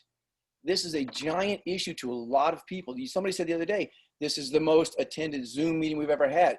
Prior to that, the most attended town council meeting was when you guys wanted to pave the street. So you got all of these people saying they're not happy with the current plan. Now, I can't speak for the other streets. There may be things need to be done there, don't need to be, or do need to be done there, don't. But when you have this much participation, this much anxiety, this much stress, this much effort, I mean, you're walking down our street filming stuff. I'm filming stuff. You're texting me. I'm texting you. It's back and forth and back and forth. And there are more people on this Zoom call than any other Zoom call, except for maybe the one prior to. There are more people at the meeting than any other town hall meeting. It's because we're not happy with the current plan. I applaud all of your effort for everybody, Scott and John and you and Hal. I applaud the effort, but it is not what we want. And that should be shown by the participation that we're getting. Every time we say something, there's a rebuttal. And that's not really what we want to do. I don't want to rebut anything with you. I want you to hear what we have to say. And I would like for you to make concessions for what we're saying and kind of give the people what they want, not necessarily what may be something that you or somebody or somebody else wants. So that 18 feet street, we're not even talking about that. I told you that this middle in front of my house. I'm willing to concede that if you're asking me. I know I'm not the only voice in this. We're talking about a 41-foot wide clearance all the way from Main Street down to Butler and all the way from Butler up to 6th. That's what we're talking about here. And that is the part that bothers me. We can bring a box blade down here with a front end loader and we can mitigate this entire problem on Forest. I have a 12-inch culvert that has never been clogged and it's 30 feet long. So I don't want to keep getting off on my street, but I mean, the point I'm trying to make is that this is a big, important issue to a lot of people, more people on this call than any other call. You spent more time on this than you probably should have. Truthfully, you got a lot more to do than just this. And yet we still keep getting rebutted on every single thing we say. So I don't know what the long-term solution is, but my hope and prayer, truthfully, is that the town council votes this down and we reassess it, regroup, and approach it from a whole nother angle, because I think it's real obvious that people don't want this. And it has nothing to do with your effort or the hard work you guys are putting into it, because I do think you guys are trying very hard. But what we're seeing overall, overwhelmingly, in record numbers, we don't want. All right. And just, sorry to rebut you, Tom, but I would just refer you to the chat box and you can go ahead and see Mr. Willard's comments. You know, there's two ways to do this. One, you fix it, you resolve it, you know, and then, or you do nothing and you wait for a lawsuit. So we're trying to be as preemptive as possible. And, you know, the reason that you have 20 feet out in front of your property is, you know, we're adding that 20 feet because we want to make sure that we maintain not only the tree canopy, but also the vegetation in front of your home. You know, I understand that, you know, a lot of your issue is with that 14 feet. We talked about, you know, if we could even reduce that amount. But the fact of the matter is, yes, most people might not want it. But as a town, and my job is to protect you from lawsuits, liability, so on and so forth. You may be fine upstream, but the people downstream may not. And unless we have grant monies, you know, sometimes we just can't wait. But we try to, again, do as much as we can. As you said before, we were out there for many hours, videos, text messages, trying to reduce it, trying to talk to each other and figure out a resolution to this. But, you know, it started off with being issues about roadways and the width of the roadways, but then we come to find out the actual roadway width is not going to change. It's just the, you know, the 6 foot and then the swale is what the issue actually really is. Yeah, and Jim Willard and I have had this conversation, and he was flooded, and I think the Osbornes may have been flooded. I think Anna Mae was flooded, and they were only flooded after the road was pitched in their direction with the asphalt that was put down. Once it was pitched back in my direction, it hasn't flooded since then. And Jim has talked about this in great length to me since you made a reference to him. Once it's pitched back our direction and is built up on his side, like Scott said, with the road grader or whatever it takes, it's not going to run over to their house. So the water starts running from my street down. Why do we need 20 feet of swale at the top of the hill? As I said before, that's the decision town council is going to have to make, because if they want to self-fund this, and whatever that cost is, and they self-fund it, and if it doesn't meet engineering standards, it doesn't meet engineering standards, that's fine. But if it continues to flood, then we have a big issue of where we're paying legal fees, you know, even though we have insurance. And then if we lose, then we ultimately have to pay for the fix. And guess what? That grant money is gone by then. Those are the things that we have to weigh. Did the town pay for all of the water damage that was done from the first time that the water was pitched over their direction by the pavement? No, because no. We didn't get sued. We did everything preemptively. But now Anna Mae is flooding and the Willards are flooding, and that's why we're trying to resolve these issues. Well, so again, I'm not going to get into it back and forth with you, Tom, but right. No, I don't want to do that either.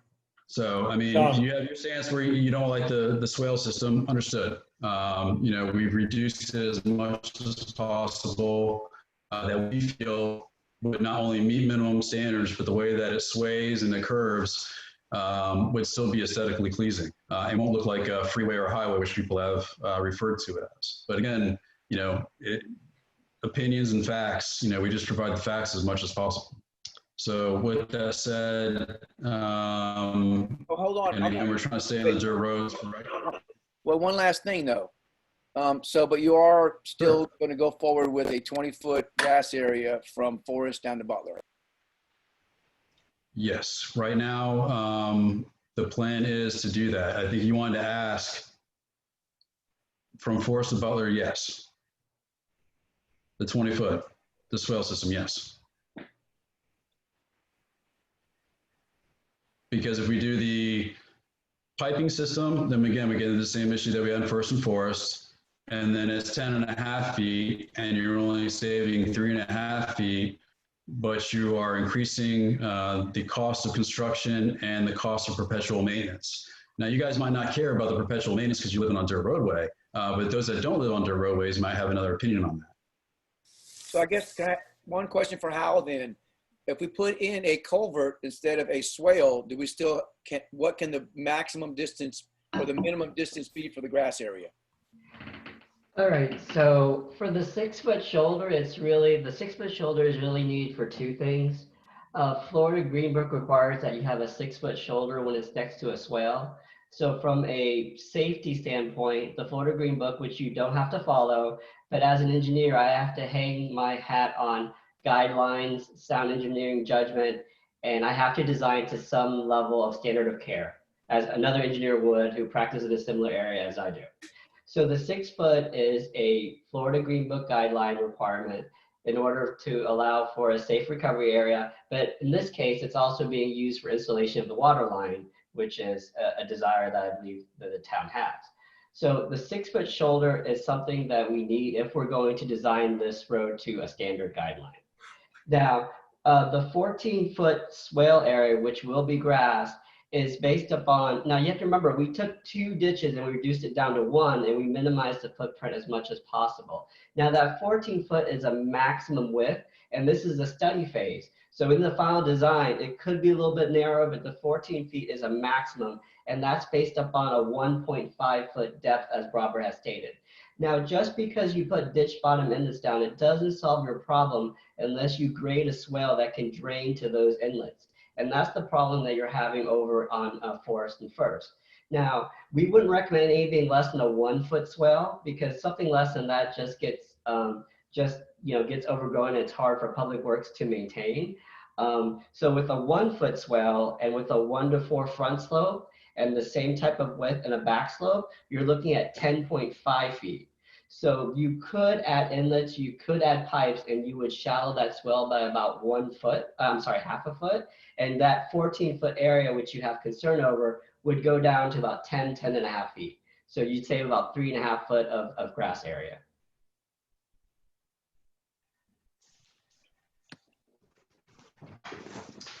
I don't. All right. So putting a pipe in, does that 10.5 feet include the 6.5-foot swale?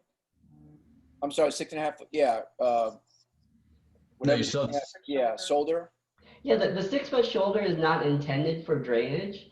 The 6-foot shoulder satisfies a safety guideline from the Florida Green Book, and it also serves as the utility strip for the water line.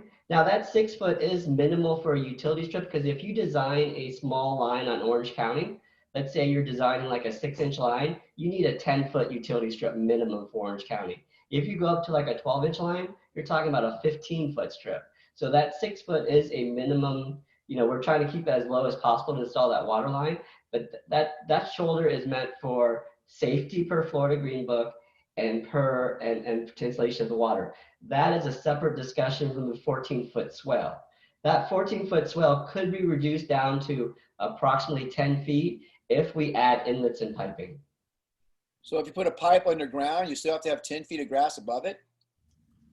You have to have a ditch in order to grade to the inlets. The pipe doesn't capture the water, the inlets do, so you have to be able to maintain a positive grade to the inlets inside the swale, or else you'll just have inlets that are not collecting runoff as they should, because they'll only be collecting runoff from isolated spots instead of having a 1-foot ditch to direct the flow to those inlets. So inlets without any type of swales are not effective when you don't have curb and gutter.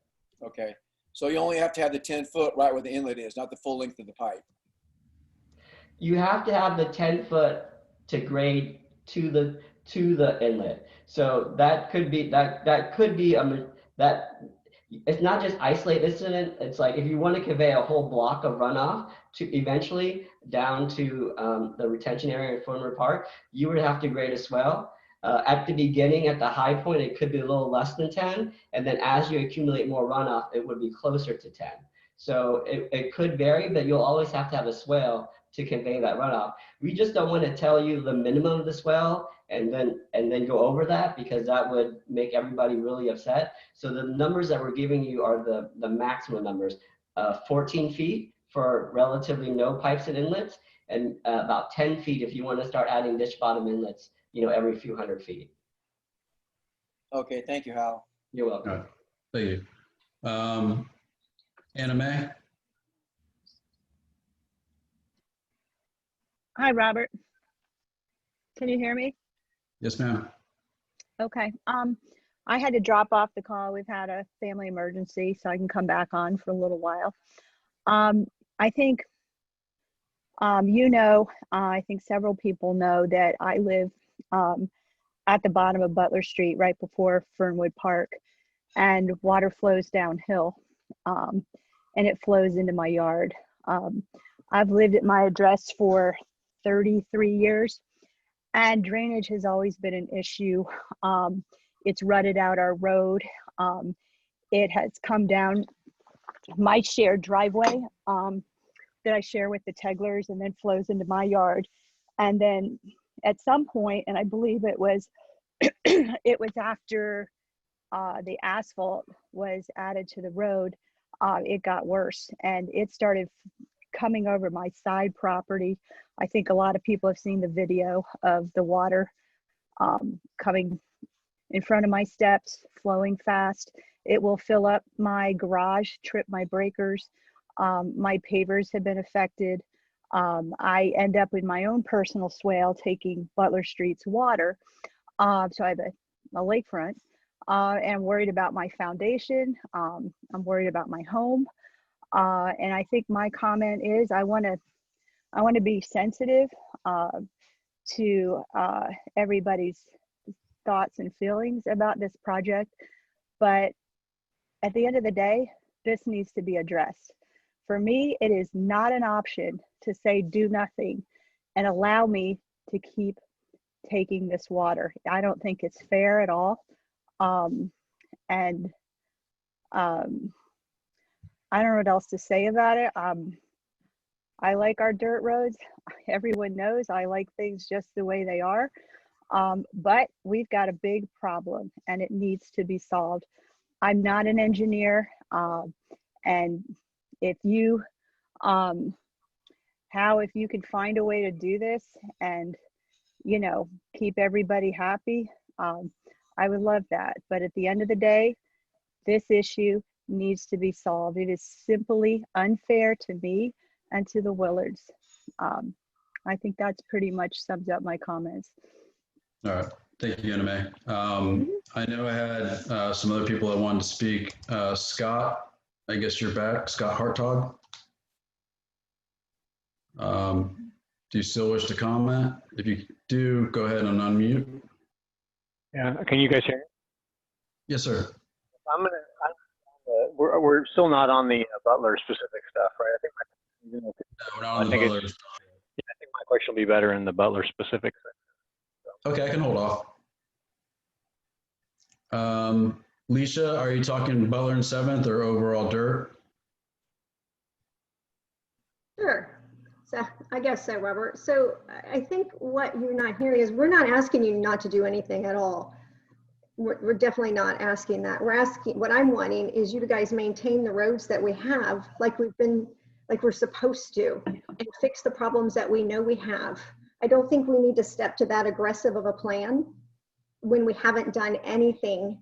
We haven't even put back the swales that have been gone for years down at the lake. I've been asking for 3 years, can we please put those back? And that hasn't even been done to protect the water running in Fernwood. It doesn't typically crest the hill, but even in the park, we haven't even protected that. And that's your property. That's an easy thing, that's town property. So if we could start with the maintenance plan and tweak it and turn the road and do all the things to keep it off Anna Mae's and off the Willards, we've all think tilting it away, is a great idea. And you can tilt it so it runs in front of our houses and runs down to the culvert like it does now. I'd love us to be able to look at those ideas and maintenance before we go to such an aggressive plan. Okay, thank you for your comment. Anybody else have comments relative to the overall dirt streets? Robert, I have a question. Yes, sir. For Hal, I'd like him to, if he could just clarify his remark about we don't have to follow the Florida Green Book specs in his previous statement. Is that correct, Hal?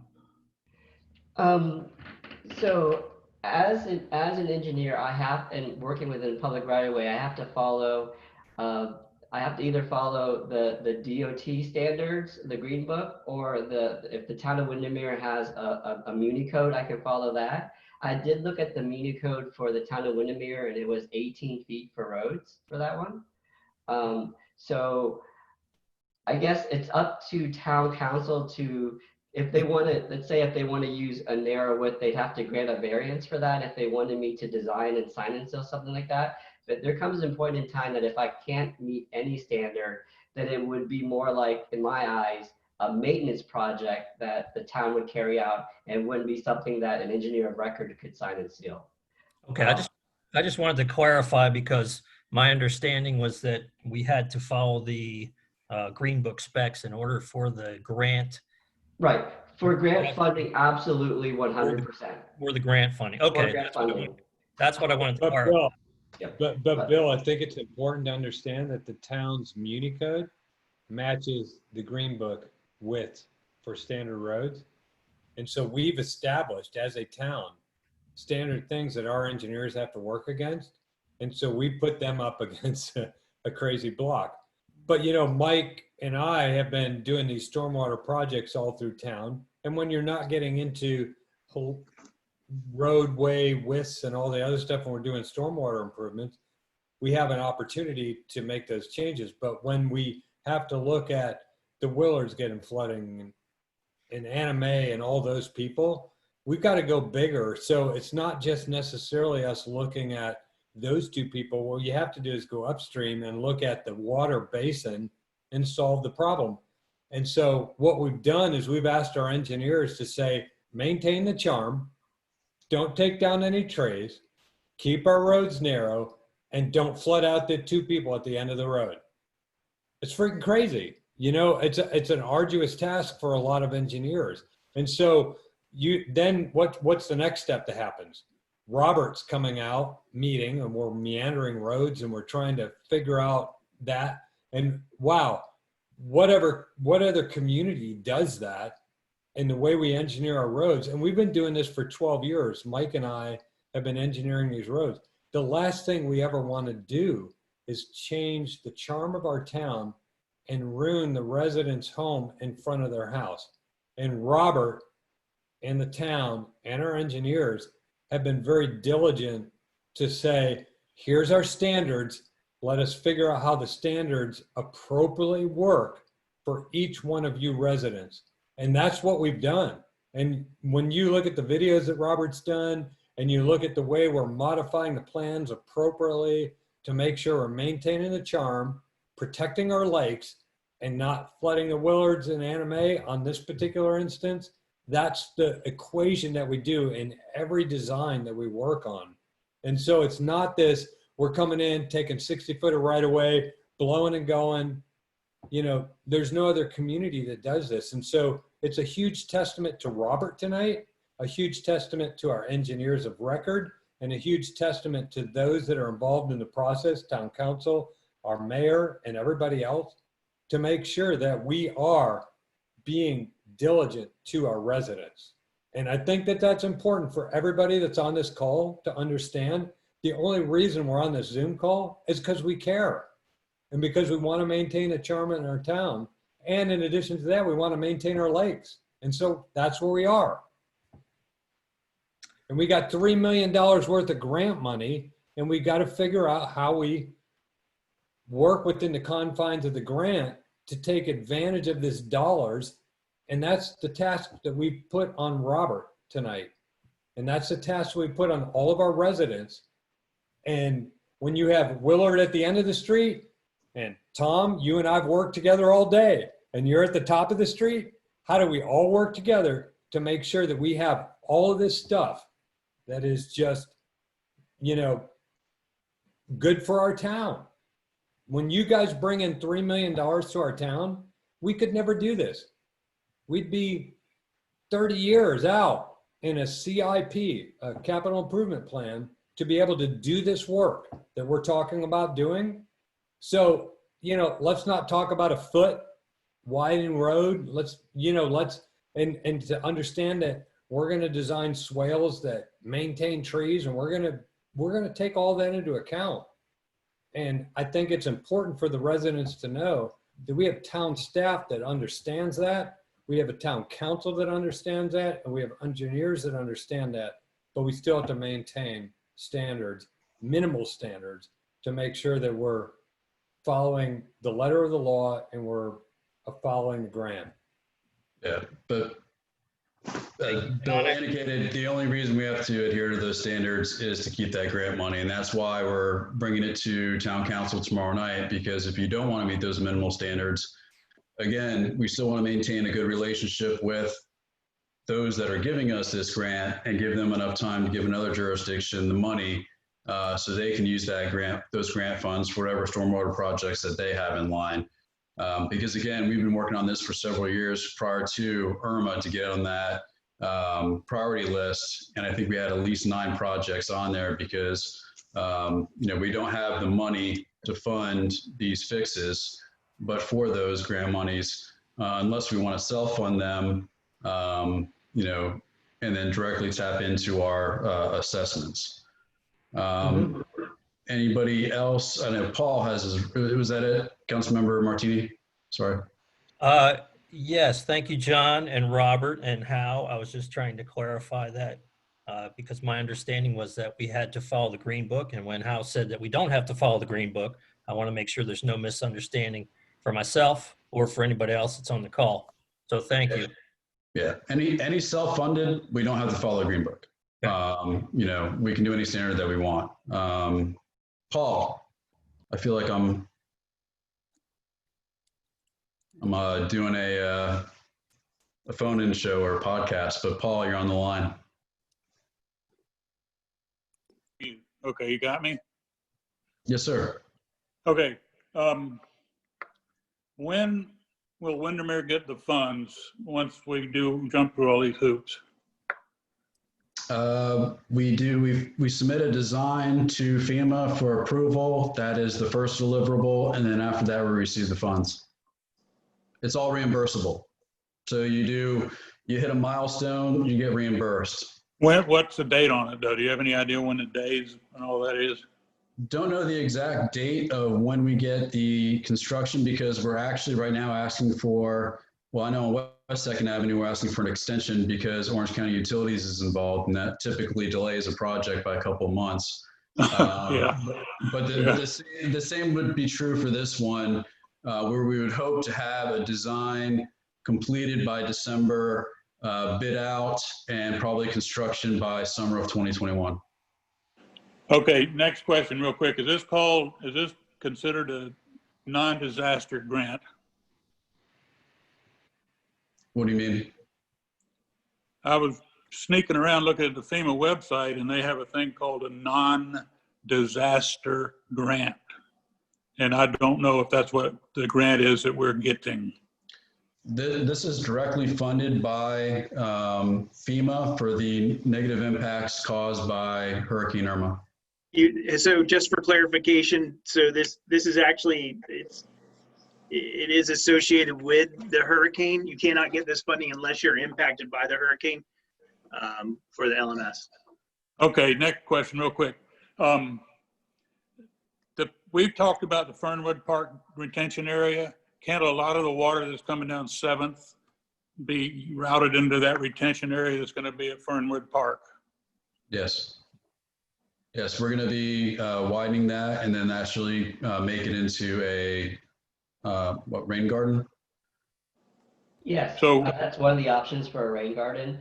The issue is that we have to find a way to convey that water to that retention system in Fernwood Park. And that's where the swales come in, and that's the discussion that we're having is that we have to be able to get that water, but we are planning to regrade that for some additional capacity, as well as if the town would like, we can suggest plantings for rain gardens in that area. Okay, real quickly, it looks to me like the swales and everything you're talking about aren't needed. All the water is going to go to Fernwood Park one way or another, whether it's across the top of the ground or in a swale. And a lot of it stops up at Forest anyway. So I'm trying to figure out why we got to dig up everybody's yards to put in a swale that we don't need. Are you talking on Butler? I'm talking about 7th. 7th. Yeah, so the idea there, though, is we want to at least provide some level of treatment. So that gets back to what we call treatment trains, where we can Some collect the level of water. wetness? What'd you say? Treatment prior to it getting to the pond and prior to it going to the overflow to get into Lake Butler. So What's treatment? what What do you mean by treatment? Are you going to put chemicals in it? No, you slow it down. It's treatment from sediment, treatment from roadway debris, treatment from chemicals within the road, dripping oil, all that stuff. So the whole idea behind swales is to provide a treatment train. I got it. Yeah, I understand that. Yeah, I got it. Before it gets to Fernwood Park and then overflows into Lake Butler. Yeah, you so don't want this is all part of what we call BMPs or best management practices. I got it. You don't have to tell me anymore. I got it. I'm pretty smart about this stuff. All right, y'all go ahead. Thank you. All right, Paul. And sorry about our Knowles, man. They're not doing too well this season, and we're gonna probably lose. You did have to throw that in. Yeah, North I'm a Carolina. big Knowles fan. Why'd you bring that up, Robert? Yeah, and then bye. You and Paul. Bye, Paul. And Christine, to answer your question too, this is not going to be the standard for all town. It is only the standard if we utilize grant funds. The concept of the shoulder road utility corridor and then stormwater retention is the concept, but the widths depend on whatever town council comes up with. And again, we understand that not every concept that we come up with is going to match every single roadway in the entire town of Windermere, but the majority of the town of Windermere can be alleviated with this concept plan of a 2% slope instead of having swales on both sides. Maybe lower Paul's hand. Anybody else have a comment? You can raise your hand or type in the box that you have another comment or question relative to overall dirt roads in the town of Windermere. And again, I want you to come away with is that we're not looking to widen any roadways and just do these things haphazardly. We make sure that we take a look at what constraints we have, what issues are out there. We save as many trees as possible, so on and so forth. Again, I like my job. I like working for the town of Windermere. People make comments even in the chat box that I'm not a resident, so that shouldn't really matter as far as my input. But again, I wouldn't be here if I didn't care. Anybody else? Dawn would like Dawn. Oh, Dawn, couldn't forget about you. Dawn's true. Sorry, I was on mute. Hi. You want to get to Forest and Butler? Oh yeah, whenever you wanted to get to. All right. Anybody else that would like to discuss overall dirt roads before we get to actually Butler and 7th?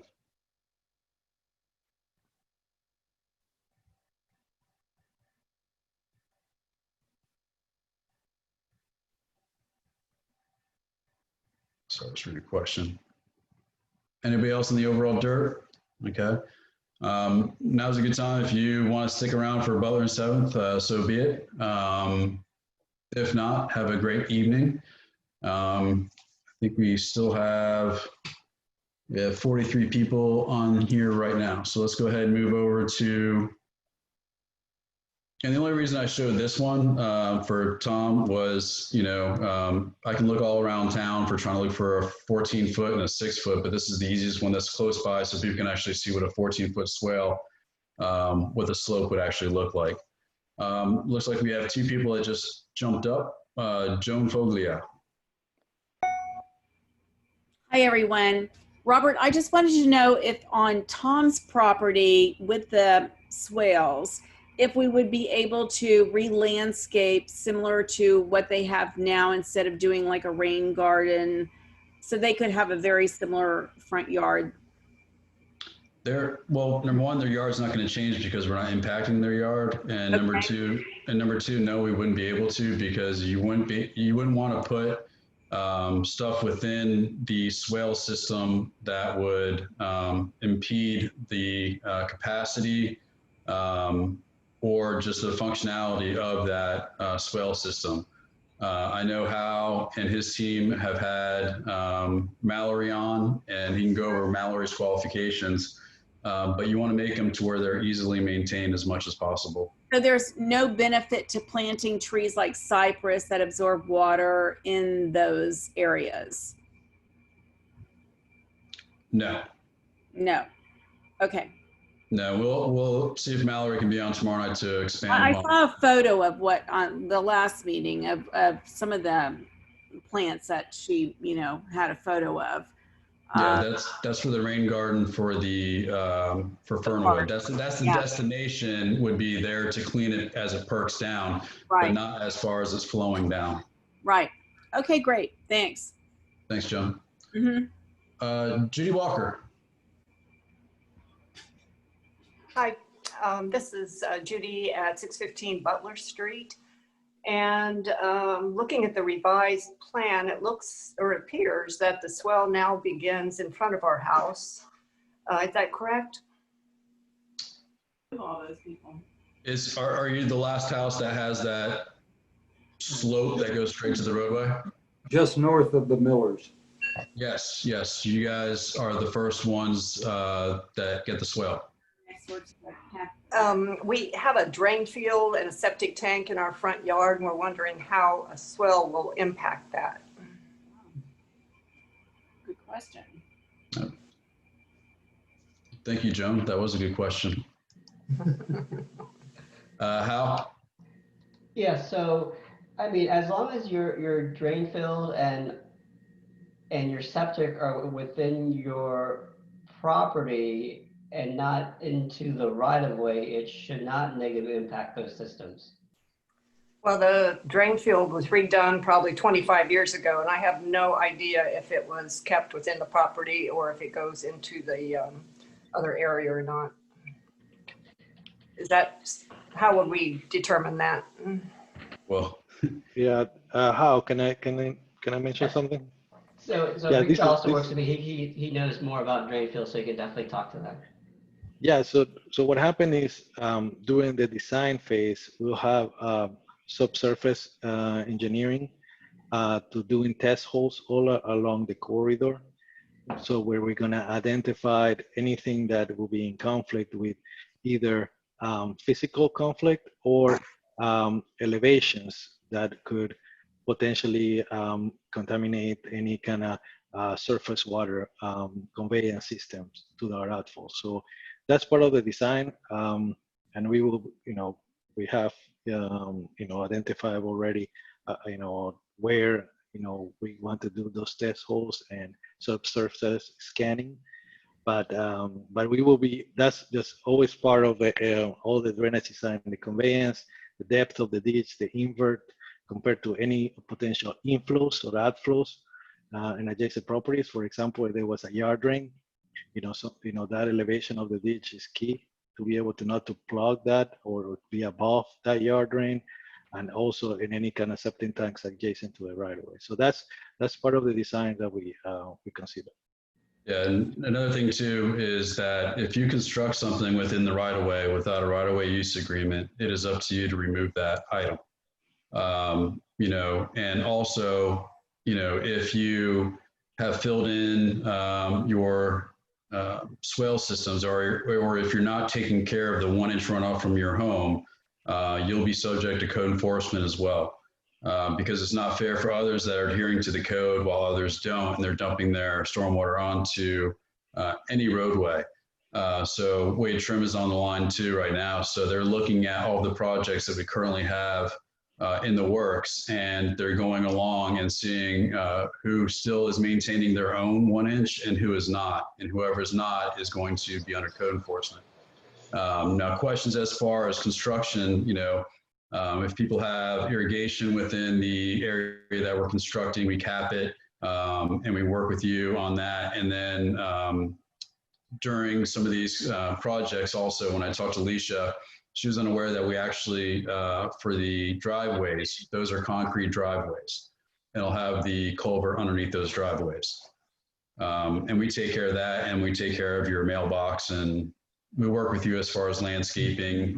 We have time if it's going to be impacted to help you move or talk to you about moving it.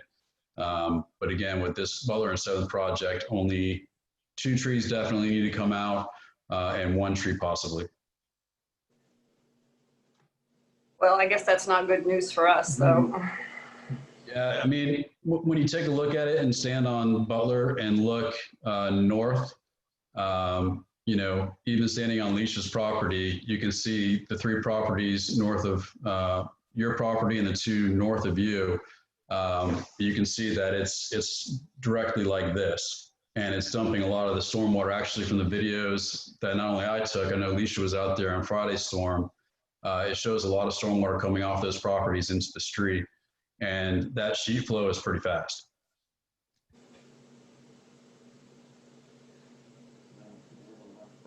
Okay, so, all right, and then we have, again, Christina Huffman.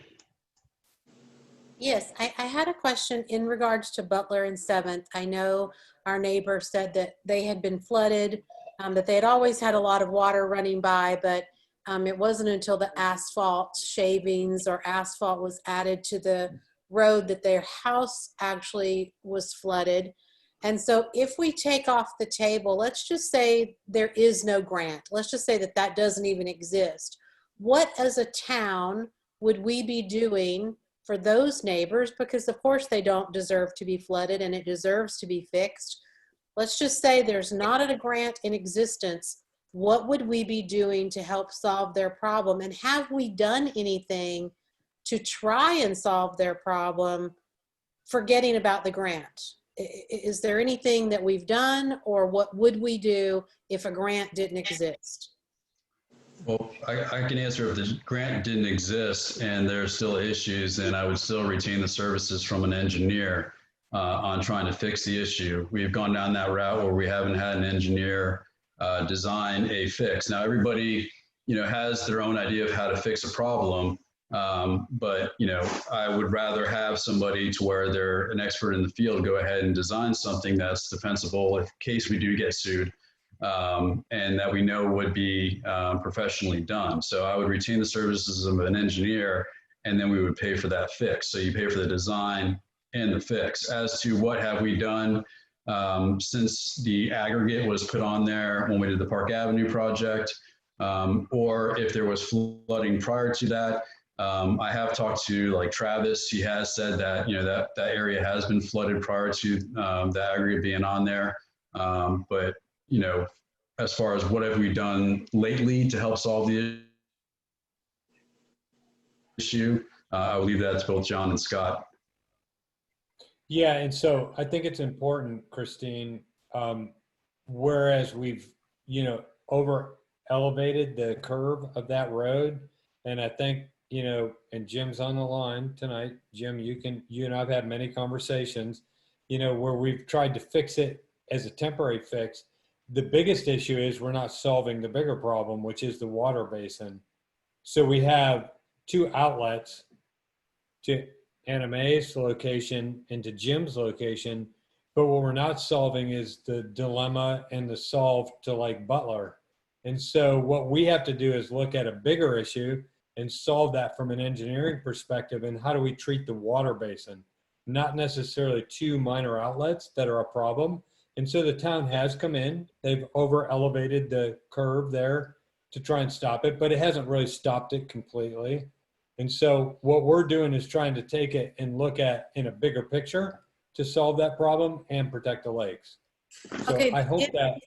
But if the town council says no to the grant, if they say no, the residents are saying that they don't like these standards that have to be followed, and they reject the grant, what are the engineers and the town staff, what would you do then? Because we wouldn't just say, oh, well, we gave up the grant. There's nothing we can do. What would we do? What would the engineers tell us to do without the grant? Yeah, so you know what, Christine? What we've done is what we can do with the budget that we have at the town. We go out and we Band-Aid things. And so the grant has given us an opportunity to solve a bigger water basin problem. And so if we don't want to do it and the town council doesn't want to vote for it, we'll continue to Band-Aid it. That's what we're left with. And Anna Mae and Jim Willard are going to just have to accept the fact that we're going to Band-Aid it.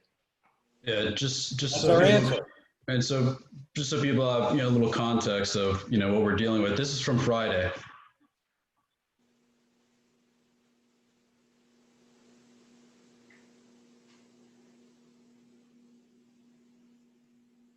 And by no That's means our Band-Aid. this That's is our not Band-Aid a right 5-year there. storm. And then where you see those timbers, that's exactly where the road right of way is going to be. That's where the road starts. So what you see right there is pretty much where the road starts. So when people say there's a long swath of grass, there's already a long swath of grass right there. So the only thing that's going to change is that it'll second as a swale after the first 6 feet. But again, on Alicia's property, it's a good example of, from the timbers to the back of the tree, understanding that we're saving that tree. That's the amount of area that we would utilize for Butler and 7th. And since we're still on Butler and 7th, I might as well just go through this. So hopefully this answers some of the questions that people are going to ask. Everybody came out and said, well, sorry about that. Well, we're just going to go ahead and blow and go and remove all these trees. As I said before, there's only 3 trees that are in consideration. The first one being is this one over here is by the 1887 schoolhouse. It has a white dot on it, so you can take a look at it. We're going to go ahead and work with an arborist to try to save that tree as much as possible. And whatever report and whatever findings that come out of that, we'll make sure that we share that with the tree board. With their assistance, if they say, yeah, there's no way that this thing's going to survive, even if we do injections or so on and so forth, then it's going to probably have to come out. The second one is one that the tree board has agreed to, and I think all the residents have agreed to, is the one that's on the south side across from Stroop's house. And then the only other one is just before you get to Willard's neighbor, there's a camphor that's right here that would have to come out. And a camphor is actually an invasive species, but this is where we would start coming back in that S shape that we talked about. And this is from pretty much Main Street coming south. The only area that we would remove vegetation is right here. These hedges would come out, and then we would save this tree line, and we would move, actually the 1887 schoolhouse property doesn't really start until actually behind this tree line. But we're protecting this entire tree line, and then the hedges we're going to replant, and then the fence we're going to move back, and any of these little small trees that you see here, we're going to go ahead and relocate those. And the whole purpose of that is you would have the swale system here, 6 feet, and actually I think the roadway starts along right here. And the intent is to go ahead and save this tree. So the only thing that's really coming out is this hedge row that's right here. That was mostly planted by a bunch of kids, probably about 7 or 8 years ago. And then when you go further south, here's that dead tree that I was talking about. But for here's Tom Stroop's house, we're saving all of this from this plan. The only tree that has to come out is over here because we're now meandering from when we started here, we're now moving this way. Once we hit forest, we move pretty much further south.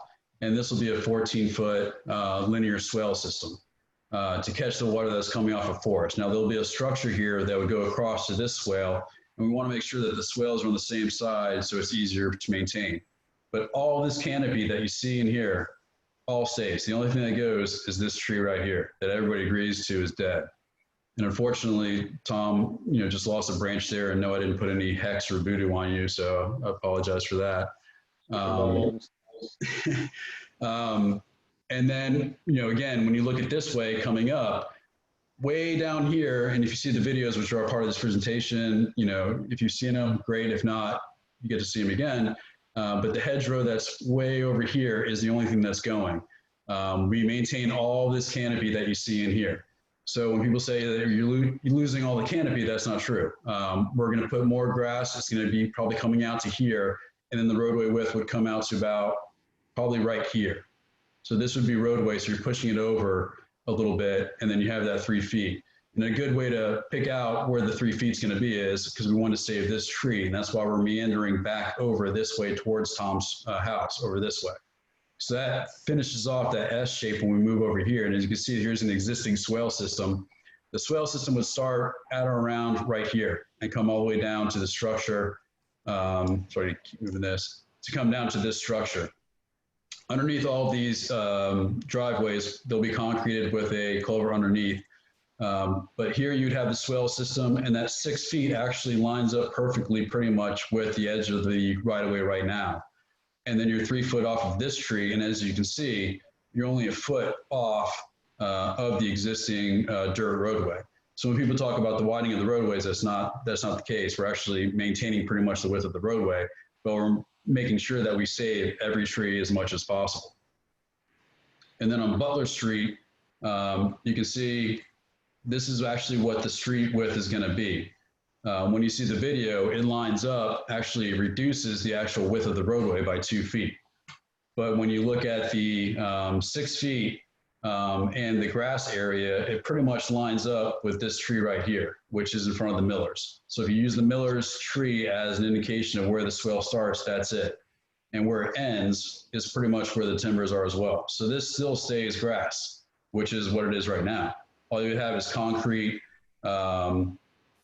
driveways with little tiny culverts underneath. And of course, this would be the swale, which is again that 1.5 to 2 foot deep. But the road doesn't change. We're saving all these trees and all the entire canopy. The only thing that might be trimmed back a little bit is this right in here. But we still have some room on this side over here because we have about 8.5 to 9 feet. So if we need to move over to the west a little bit, if there are any conflicts or any issues, we have that fluctuation.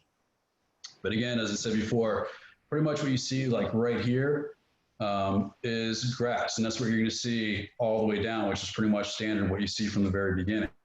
And here's the issue that we have that some of the residents have talked about. You know, here's Leisha's place and Dean's place. Here's, I'm guessing, where the septic is. But the topography that you see from these 3 homes up here, their stormwater is coming this way onto the roadway. That's why we saw the swale system right here, and you're going to have a 2 foot curb up here that would direct some of this down here. I know some of you have already seen the video. Hold on 1 second.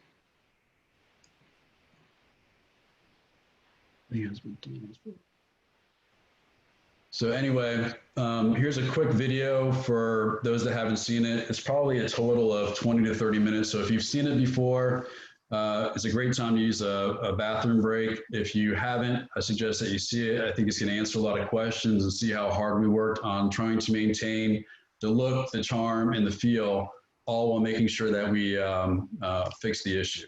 So there's 3 videos. The first one is just mostly introductory. The second one is specific to 7th, and the third one is specific to Butler.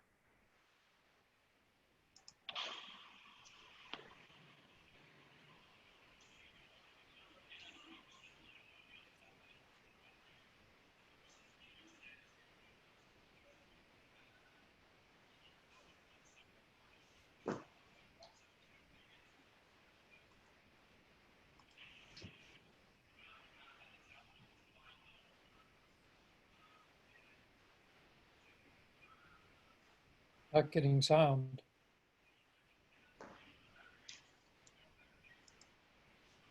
Can you turn your volume up, Robert?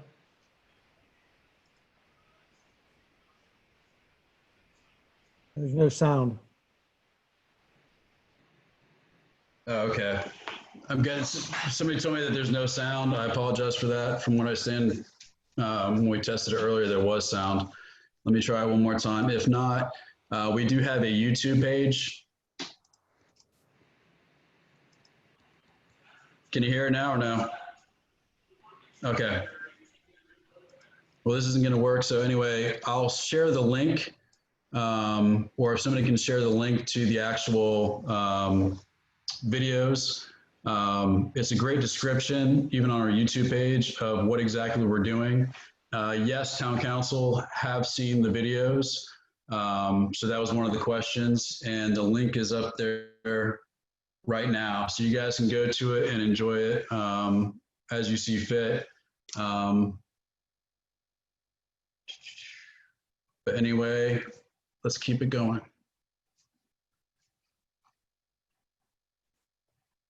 So that's pretty much the end of the presentation, was those 3 videos, because it gave you a good feel of actually where everything is.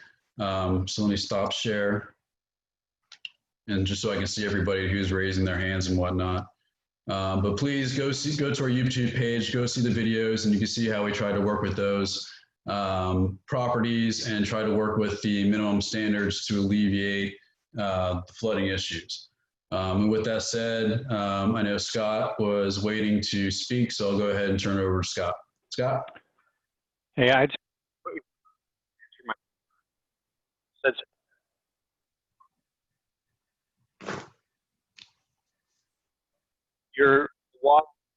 the goal is to get the water down.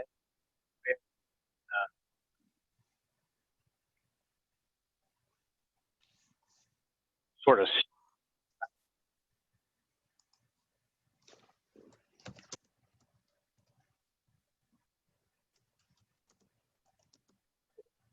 I can't hear anything he's saying. Can anybody else hear him? That's the same thing. I was hoping it was just me, but I can't hear anything that you're saying, Scott. So what we'll do is we'll come back to you if you can't type your question, but we'll definitely come back to you and get your question. Pam, you're next. Pamela Martini. Thank you, Robert. Can you hear me? Yes, ma'am. Okay, I just wanted to say I watched all the videos. You know, awesome videography to Travis. You guys did a great job. But my question is, I looked at the Butler exhibit number 2, and you have, or the engineers have 13 trees that are on there being impacted. But what you're saying in your videos and in your presentation tonight is that it's really only going to be 1 or 2 trees. So is that plan that shows 13 trees being impacted going to be altered so that, you know, when we go in and actually do this work, we see the S shape and we see that all those trees are being saved? And then to the same point, I don't see how you can have 20 feet of grass in front of Tom Stroop's property without impacting any of that landscaping like you were just showing in the picture. So I just wanted you to clarify that you're actually not going to impact any of that landscaping that's in his right of way with that 20 feet of grass.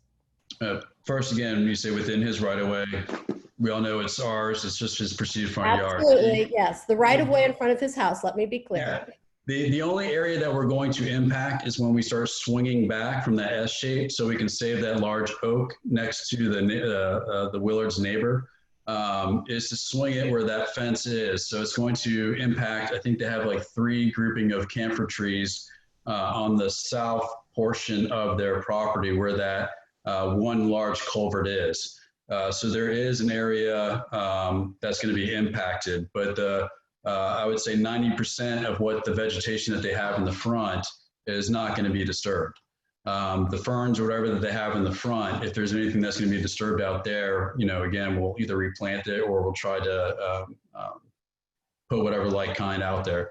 But the 14 feet starts pretty much where his vegetation is and then goes out to the total of 20 feet. And then those small trees with the small DBH, we can just pick up and move those, and we'll be working with the property owners on where they want those moved. Okay, so what you're saying is that those 13 trees that are on the plan of being impacted, it's really only 1 or 2. Yeah, and Hal can confirm that as well, because when we went out there and did the walkthrough, the 3 that we were talking about on 7th are the only ones that are going to be impacted. I mean, the other ones that may be impacted are the ones that we can move. And we laid that out, Robert. We have a brand new concept plan that shows that. So we'll make sure that hopefully that's part of the agenda. If not, we'll make sure that the town council gets that. But again, the 3 that we talked about are the 3 that are coming out, or the 2 that are coming out. The 3rd one we're going to try to save. Okay, thanks for clarifying that. The only other thing I wanted to say was a comment going back to the beginning where you kind of recognize that there are maintenance issues throughout the town. You know, we had a lot of work done at the end of our road on Ridgewood, what John would call a catcher's mitt, I guess, and that catcher's mitt is now full of dirt and has been grown over by grass. So I think maintenance is a huge problem that really needs to be addressed. But thank you for all your hard work. Thank you, Pam. And I'm glad you're able to see your son this weekend. Me too.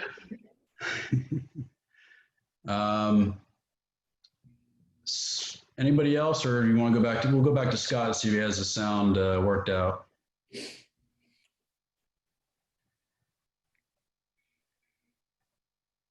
Me? No, Scott Harded. Oh, okay, good, good.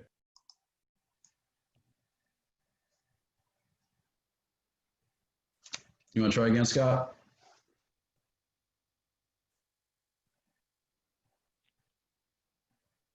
Okay, understood. Can't figure it out. If you can, type it or just shoot John or I an email, or come visit us and just let us know, and then we'll be more than happy to answer your question. Okay, Scott? But we won't let your question go unanswered, and if we need to post it, we'll go ahead and post it as well. Anna Mae, you raise your hand again. Yes. Hi, Robert. I have a question. It's hard because I've been away, but I've been trying to keep up as much as I can. Who is still having a problem with this amended plan? The two people that, I mean, the only people that I've had conversations with that continue to have an issue with this plan that live on the street would be Tom, Don, and Alicia. We haven't been contacted, or I personally haven't been contacted by anybody else that had an objection to this. And if so, if they're online, please feel free to let us know. But those are the only three that have reached out specifically to me. And I know the ones that just talked about the septic issue, they're definitely going to have an issue with the design as it stands right now. Okay. And I mean, I understand if it's your septic tank, but I am very interested to know what the issues are, because I really don't understand. I think I've been pretty clear about what my issues are, and but I don't understand. I mean, this has become, it seems to me, a big campaign town-wide, and I just want to understand what the objection is to this plan, because I truly don't know. Yeah, and the reason why, again, we're having this is because it became a town-wide issue, and we want to clarify, again, the only projects that are going to be this typical concept as it stands right now is, you know, ones that are grant funded, which is Butler and 7th and the Bessie stormwater fixes. Again, who was that? Was that you, Anna Mae? Yeah, I was just wondering if they could explain to me, because I haven't been home to speak to anybody, and I truly don't know, and I would like to understand. Well, I think and you know, anybody can jump in and clarify this for me too, but number one, you know, people are saying that, you know, possibly the town caused the issue because of the asphalt that we put in. Number two, we're not maintaining our stormwater as we should, which is, you know, additionally creating the issue. But the main issue that I hear from, well, the main issue that I've heard is, again, not with the roadway, because the roadway pretty much maintains the same width as it is. It's with the swale system being 14 feet or having 20 feet total of a swath of grass. That is pretty much the sticking point. People don't want swales in what they perceive as their front yard. So I think I heard you correctly with this amended plan that Tom and Don's property will pretty much, their swale, not their property, their swale they're going to keep their vegetation. Is that correct? Yes.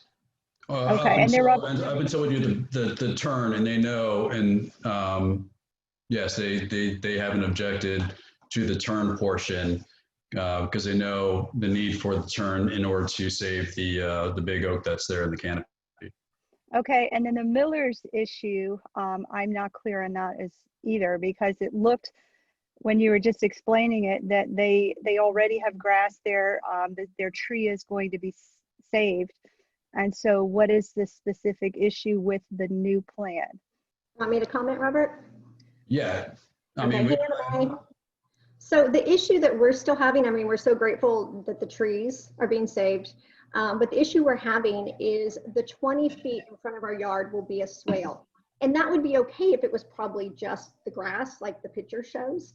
But if you remember when the asphalt millings went down and all the water pushed into our yard, and I'll pass the video on to you if you want from back then, it was the dirt, it was the leaves, it was killing the grass. That's when we spent thousands of dollars to rebuild that, to get it back, because it was a mud pit. And when I show you, I'll send you the video when you see it. So that's what we're asking, what else can be done? Yeah, we don't want it to go your way. We don't want it to go Willard's way. We don't want it to go. Yeah, the well, flood. right, I understand what happened in the past. And so the road tilts to us, and it's and all when you put your railroad ties up, that made my problem worse. It kept it out of your yard, and water has to go somewhere, and it came into my yard. And so what I'm asking is, I know the issues. I never faulted anyone for protecting their yards, and all up and down Butler Street, people started berming, and every time someone did it, it forced it more into my yard. So what I'm wanting to know is, what is the issue? What is the problem with this current plan to fix it for everybody? I truly don't know. Understand, Anna Mae. And just so we get back onto the decorum thing, let's not get into a back and forth between the residents. Just direct your stuff towards me. Okay, well, you could tell me, Robert, what's the issue with a swale that's already grass? I don't understand. I have an issue taking everybody's water. Understood. And what's been represented to me is that, you know, the fear and the worry is number one, the look of it just being just a grass patch that's, you know, in the front, and then not the 20 feet, because the 6 feet is going to be flat, but then the 14 feet, the worry is that that's going to fill up with dirt and silt and leaves, and it would pretty much look like a moat. And that's legitimate. That's a legitimate concern. I understand that. I understand that. Okay. So I would assume that would be addressed by the engineers and the town maintenance crew to be sure that this doesn't become a mud pit. I get that. Yes. But on the other hand, you know, I'm already taking water. So, okay, thank you. That helps. Thank you, Anna Mae. Mm-hmm. And then Scott was, you know, he'll have to go ahead and email us. Anybody else? Tom, I know Dawn wanted to speak. Does she still want to speak? Yeah, I guess, I mean, I'd like to, you know, even say to Anna Mae that, you know, of course, and to the Willards. I mean, actually, we talked to the Willards last week, and I thought they were kind of a little bit on the way of, you know, just kind of fixing what we had, and you know, we definitely don't want anyone's yard to flood. I don't want my yard to flood either. So I guess I just get nervous that, you know, that the money clouds the thinking of what we're doing, and I just don't want the money to get in the way of, you know, what we're doing. And you know, if we have to have it here, I don't know if I guess I think that question was answered. Like, if Second gets it and Bessie gets it, then we have to do it here, right? Like, it's all inclusive, correct? No, each one is a separate grant. So if you don't do it here, that doesn't mean you lose the grant money for Bessie or lose the grant money for West Second Avenue. They're each separate contracts and grants.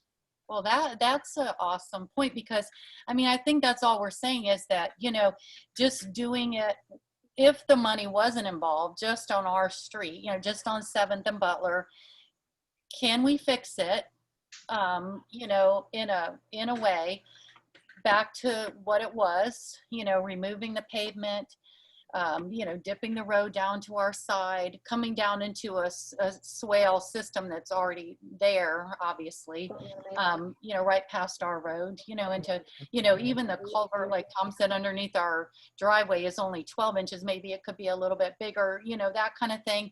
And then as Leisha said, you know, putting the berms back in, you know, in the Fernwood Park, plus, you know, digging out Fernwood Park, you know, could we look at, I think the big issue is that we just are hoping to do something less invasive. But I know you guys are really, really working on it. And I mean, and yes, everybody's asked about our yard, and I really appreciate that, because, you know, I feel, you know, of course, you know, I love my yard, and I love the fact that other people are asking, can we save our yard? So I really appreciate that. I mean, I guess, you know, 41 feet still seems like a lot, you know, when you think about it.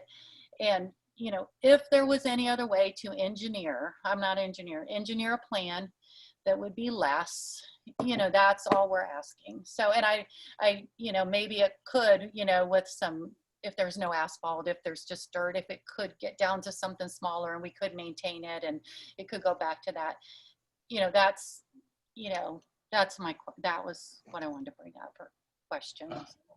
Thank you, Don. Yeah, and that's why we looked at, again, stuff that we talked about with Tom, was the piping, the ditches, so on and so forth.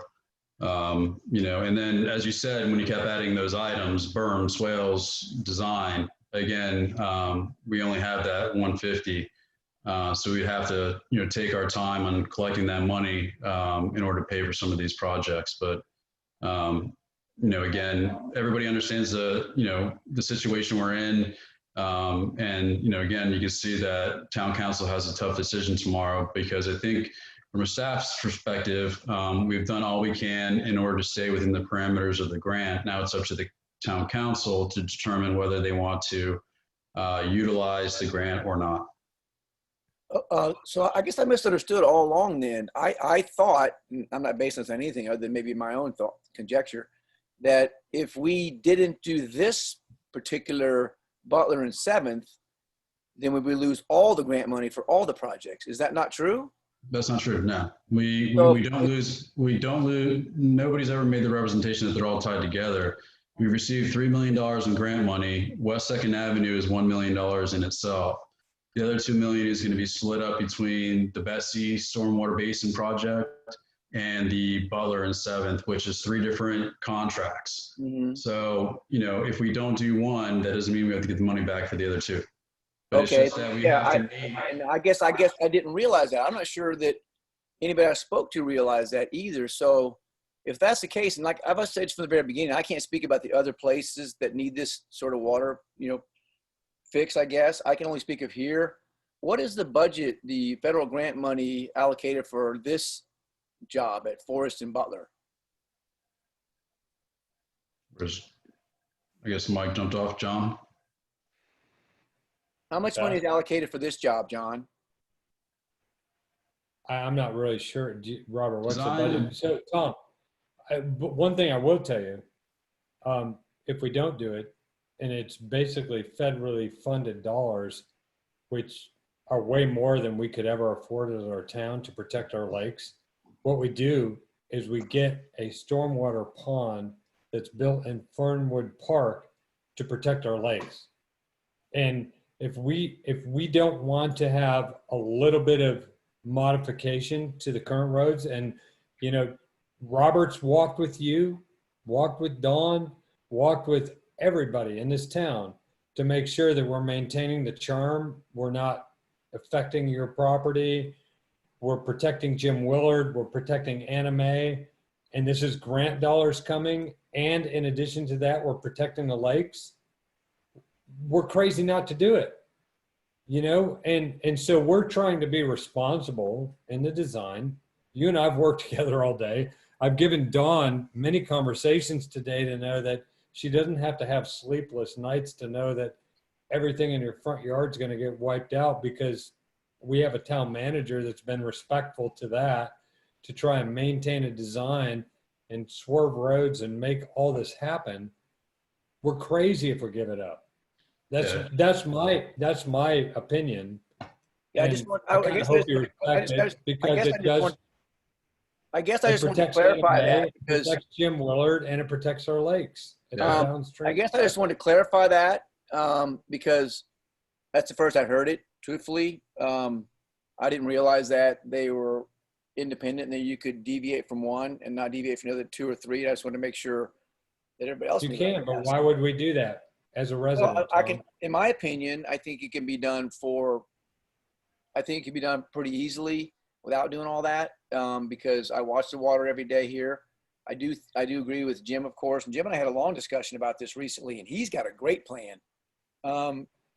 He didn't mention it tonight, but he sent me a lengthy email and to the town for a great plan that he outlined that would fix almost all the problems on this street, that could probably be done with a lot less money and at the city level. But I didn't know that. I guess I'm just clarifying. That's all I was saying. I didn't know that. Yeah, I'm just saying that if you have somebody that's willing to fund your project to protect our lakes, and we're trying to develop a design that is responsible for all the neighbors to make sure that we're not changing the character of your lifestyle, then we should not shirk that responsibility as a town manager and also as town council members. Yeah. This is where we are. This is where we are. We have grant federal dollars coming to us because of the hard work that our town staff and our town council have put into this to be able to fix a problem to protect our lakes. Yeah, I agree. And that should be our number one thing we do. But at the same time, Tom, maintain the charm of our town. And that's what our town manager's done. And the videos and everything else he's done to make sure that we balance those two things. Yeah, I think, and Hal can correct me if I'm wrong, but, I think the design alone is going to be plus 70,000. And then we have to include OUC cost or Orange County utility costs. And then as far as the fix, you're probably looking in excess of, I would say, at least 400,000.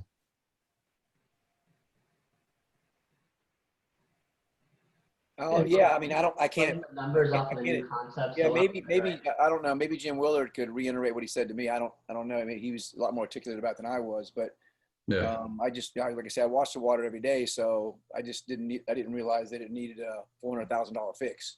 Yeah, I mean, just based on that, it'd take us at least 3 years to save up the money to pay for this fix. And again, that just puts every other project behind, and those problems even get worse.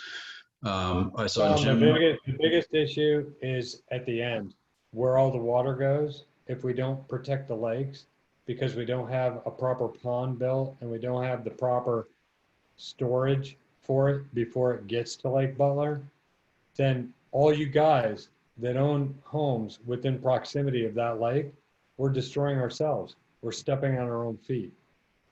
Yeah, and to protect Jim Willard and protect Anna Mae at the same time. Yeah, we have two additional questions. I know it's getting late. I want to make sure that we're somewhat out of here at a decent time, so we're not staying on and on and on. But I know Jim Willard had raised his hand. So Jim, floor is yours. Thanks. I only raised my hand because Tom started tossing me under the bus there. I am really not an engineer. I just play one on TV like the commercial goes. I've been around a lot of engineers. I've been around a lot of land development and road design. The plan that you've shown tonight, Robert, and you did the video about, is a far cry from the original design that was talked about at the first charrette a couple weeks ago, or several weeks ago. It seems to work. It certainly addresses the drainage issues that Anna Mae and my wife and I have been concerned about. Having said that, I'm sure there are less dramatic fixes that could address the drainage issues as well without significantly widening or creating a new template for the roads up and down 7th and Butler. Having said that, I think in either event, the drainage issues are well recognized and are going to be addressed one way or the other. So I'm going to sort of not a hill I want to die on in commenting upon the impacts to other neighbors. And I understand what Tom's concerns are, and I think the Miller's concerns are. It all depends on whether that design really functions in reality as you say it's going to. So, like I said, any design that addresses the drainage concerns that we have, I think will work. And I'll let it to my neighbors and the council to determine how much greater the road template has to be itself. That's all. Thank you, Jim. And then Councilmember Martini, I saw you raise your hand in the video. Yes, at the risk of Johnny lecturing me. Just kidding, John. I love you, man. Just a quick question about the portion from Main Street to Forest that goes by the schoolhouse. Is it possible to not do that section? Because based on my personal observations and speaking with, some of the residents, that portion really doesn't need to be stripped out and, redone to achieve the same effect as what is already happening there now. And, if so, maybe the money that was used for that portion could be used for piping elsewhere, to make it more appealing to other people down the line. And also keep the charm character of the existing schoolhouse property. I mean, is it possible is there a reason that portion of 7th Avenue has to be done also? Because it appears to me that the majority of the runoff issue starts at Forest and 7th. And the water that's coming down 7th from Main Street to Forest is not cresting and going down the hill to the Fernwood Park. Bill, let me answer that. There he goes. I think Howard probably answered that one. Let me answer that for a minute. Robert invited me to this rodeo, so let me answer that. So one of the things that we always look at as engineers is the full water basin. So we want to understand where the water's coming from a perspective view of where the topography is. And so one of the things, as we can be able to control the water coming off of Main Street, down 7th Avenue, and around by the Orange Grove, is to be able to protect that. What's that? The water doesn't come off Main Street. No, what it does is, but it runs down 7th Avenue towards Forest. And so what we're trying to do is take all of that water that's in that basin, and how you can, correct me if I'm wrong, looking at the water basin, I've studied the maps a little bit. So we do have a swale that we built that ponds up tremendously during a storm. So Scott and the maintenance and Robert have done a really good job of diverting that, but we got to do a better job because we don't have enough volume. So what ends up happening during major storms is that builds up, crests over 7th Avenue, and then starts coming down 7th Avenue towards Willard's and Anna May's house. And so what we want to do is look at, and Robert, don't give me crap for saying this, but we want to look at a holistic design that takes in the entire water basin and, just make sure that whenever we're doing this, we're not just, when you squeeze a hose, the water goes somewhere else. And so our job as engineers is to look at the water basin itself, minimize the amount of stuff that's coming, and then control it. And so that's why we've looked all the way up to Main Street and controlling that. So that's kind of my feeling on it. But I'll let the engineers talk. And John's correct. I mean, this was a study of the basin for Fernwood Park. And, Main Street is the basin divide. And so I guess the answer, the kind of the simple answer to the question is between Main Street and Forest, that's the beginning of the basin. So you're not getting that much runoff. And that's why you don't have the same flooding issues that you have downstream. Because as you go downstream, the amount of water accumulates, as you know. So what I would suggest is that this is a study. So we showed a 14-foot ditch, 14-foot wide swale typically. But once we get into the design portion of that, if we're authorized to do so, I believe that we can make that ditch smaller through that area because that is the beginning of the basin. And you are correct that you do not experience the same problems at the beginning of the basin than you are down the low point, the low stream part of the basin. But like John said, we're trying to maintain the basin characteristics and direct the water where it's supposed to go. Yeah, because and I do want to correct Hal a little bit when he says ditch. What he means is shallow swale. Shallow swale. I'm sorry. Yes. Think outside well here. Yeah, because we as residents, and I think it's important for all the people on this phone call to understand the word ditch is a bad word, but shallow swale organically going through our town is a much better Right. I apologize. That is absolutely correct. It is a shallow sodded swell. Yes. Yeah, It's and only 1.5 to 2 feet deep. and when I was out there when they were doing a pressure test on the hydrant, you could tell that, you know, and Councilman Martini is correct that the flow right there was going directly to the inlets that were on the brick old dirt main. So it does go this way towards Main Street for a little bit, and then it starts to crest over towards probably maybe at or around where the 1887 schoolhouse site actually is. Is that correct? There's a lot of runoff that It also doesn't have any water retention on it. Our own property has no water retention there. So yes, we need to fix that. But I think if we could eliminate that portion from the project and would go towards, you know, a compromise towards maintaining the charm and character while fixing things further downstream. Just an observation, suggestion, and wanted to find out if that was an option. So Bill, that's a good point, because the more we can do upstream on Forest and 7th, the more we can reduce what happens down south. And so as we look at those water basins, the more we can control the water coming into that area where Willard and Anna Mae live. I didn't mean Willard, Jim, sorry. The better off we are. So whatever we can control upstream is a much better design because it reduces the amount of impact to the residents downstream.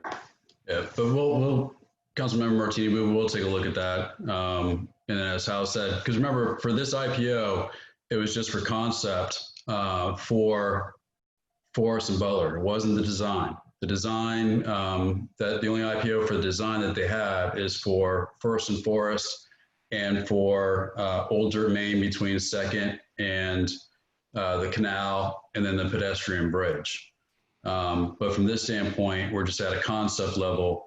And then until we get into that design. So that's why they're showing maximums and not minimums, because we don't want to come back and say, oh, sorry, instead of 14 feet, we need to take, 17 feet. So. Thank you. Is it Dean or Alicia? You have a question for Hal? Yeah, hi Hal. I was just wondering, like in front of Anna Mae's, since she's so critical with, how her property slopes so steeply, could you do a ditch? Because the Fernwood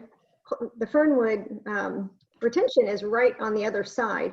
Could you do a ditch there with a culvert just to ensure nothing, if it did bank, with even if the road is sloped, if it did go over, that it had a catch-all for that? I mean, it's not in front of her house. It's, it's right away that's really not used. So we could look at that area, but the goal was really to maintain the runoff all along Butler. And so we do have a pipe that comes across and then discharges into Fernwood Park. And the swale that we have graded on the east and north side is how we're planning to mitigate for that. I think that looking just at her one area by itself without considering the entire basin doesn't solve the problem. It would be a Band-Aid type solution. Right, and I'm not looking for it to completely solve the problem. I was looking for to ensure that way, to be an assurance, because that's what you're looking for. You want to ensure it does not go into her yard or the Willard's yard. That would be, kind of a backup assurance that if it was a heavy rain and it crested, it was caught and it was put into Fernwood. We could look at that, yes. Okay. I know we're getting to 9:45, so we've been going at this for 3 hours now. So I don't think anything gets any better after 3 hours of discussion. So I know Jim unmuted. I didn't know if you had any closing comments. If not, I can go ahead and close this. Well, I do want to thank everybody for being here. And it is a very, it's a sensitive subject. This is war started over water, and we certainly don't, I don't mean to imply that we have a war, but, it's always a very important and sensitive subject. The dirt streets and charm and character of our town are super important. Everybody here recognizes that. Robert and I have had very deep discussions on how we want to move forward with, you know, charging our staff, charging our engineers, and all of those folks into making sure that we get closer to the solution before we bring these things, you know, closer to the solution I think that we all know we want, closer to where we are today. So next time we want to start at this point and then hone and tweak and get comments and you know, we want to make this process better. I don't want to have to invest the huge amount of resident time, the huge amount of staff time, and the huge amount of engineering time to get us to this point where we can start to have good, meaningful conversation. I commend everybody for sticking with this and trying to get us to where we want to go. On a cautionary note, I don't always know the solutions, but I do know where this ends up if we kick the can. So we've got to figure out a solution. You know, I've been doing this long enough to know how these things tend to go. So we need to all sleep on this and really get to a place that's going to allow us not to have any water, you know, going into people's homes and houses. That is a really critical thing, and it never ends up well for us. So I think I'll just leave us with all that thought, and we'll go from there. So I appreciate everybody's time tonight.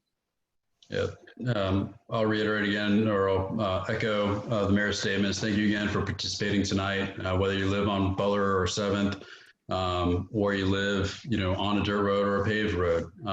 Your engagement in your community is key. Educating yourself on, you know, the issues of the day, again, whether it relates to you or not, is key.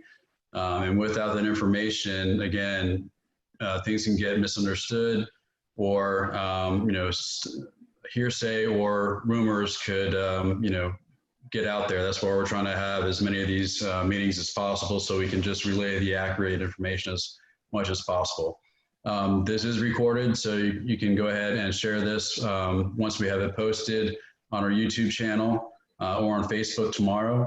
In addition to that, you know, tomorrow night at 6 o'clock, the town council will try to give the staff more direction on whether or not to move forward with, you know, sticking with the design guidelines as set forth per the grant, just so we can go ahead and either give the money back or not take the money and let somebody else utilize it. But again, from a staff standpoint, you know, we were charged with something that was pretty hard to do. You know, we're trying to work for the community, and again, this type of access is not the type of access you typically get with a community. So hopefully you do appreciate that. But again, thank you very much for taking the time to be with us for over 3 hours. And I look forward to a decision tomorrow night, and I look forward to all of us talking again on different issues in the future. So thank you, good night. And then again, everybody has my cell phone number and my email. So if you have any additional questions, feel free to email them to me, and I can get them to Hal, John, or Scott. So thank you all.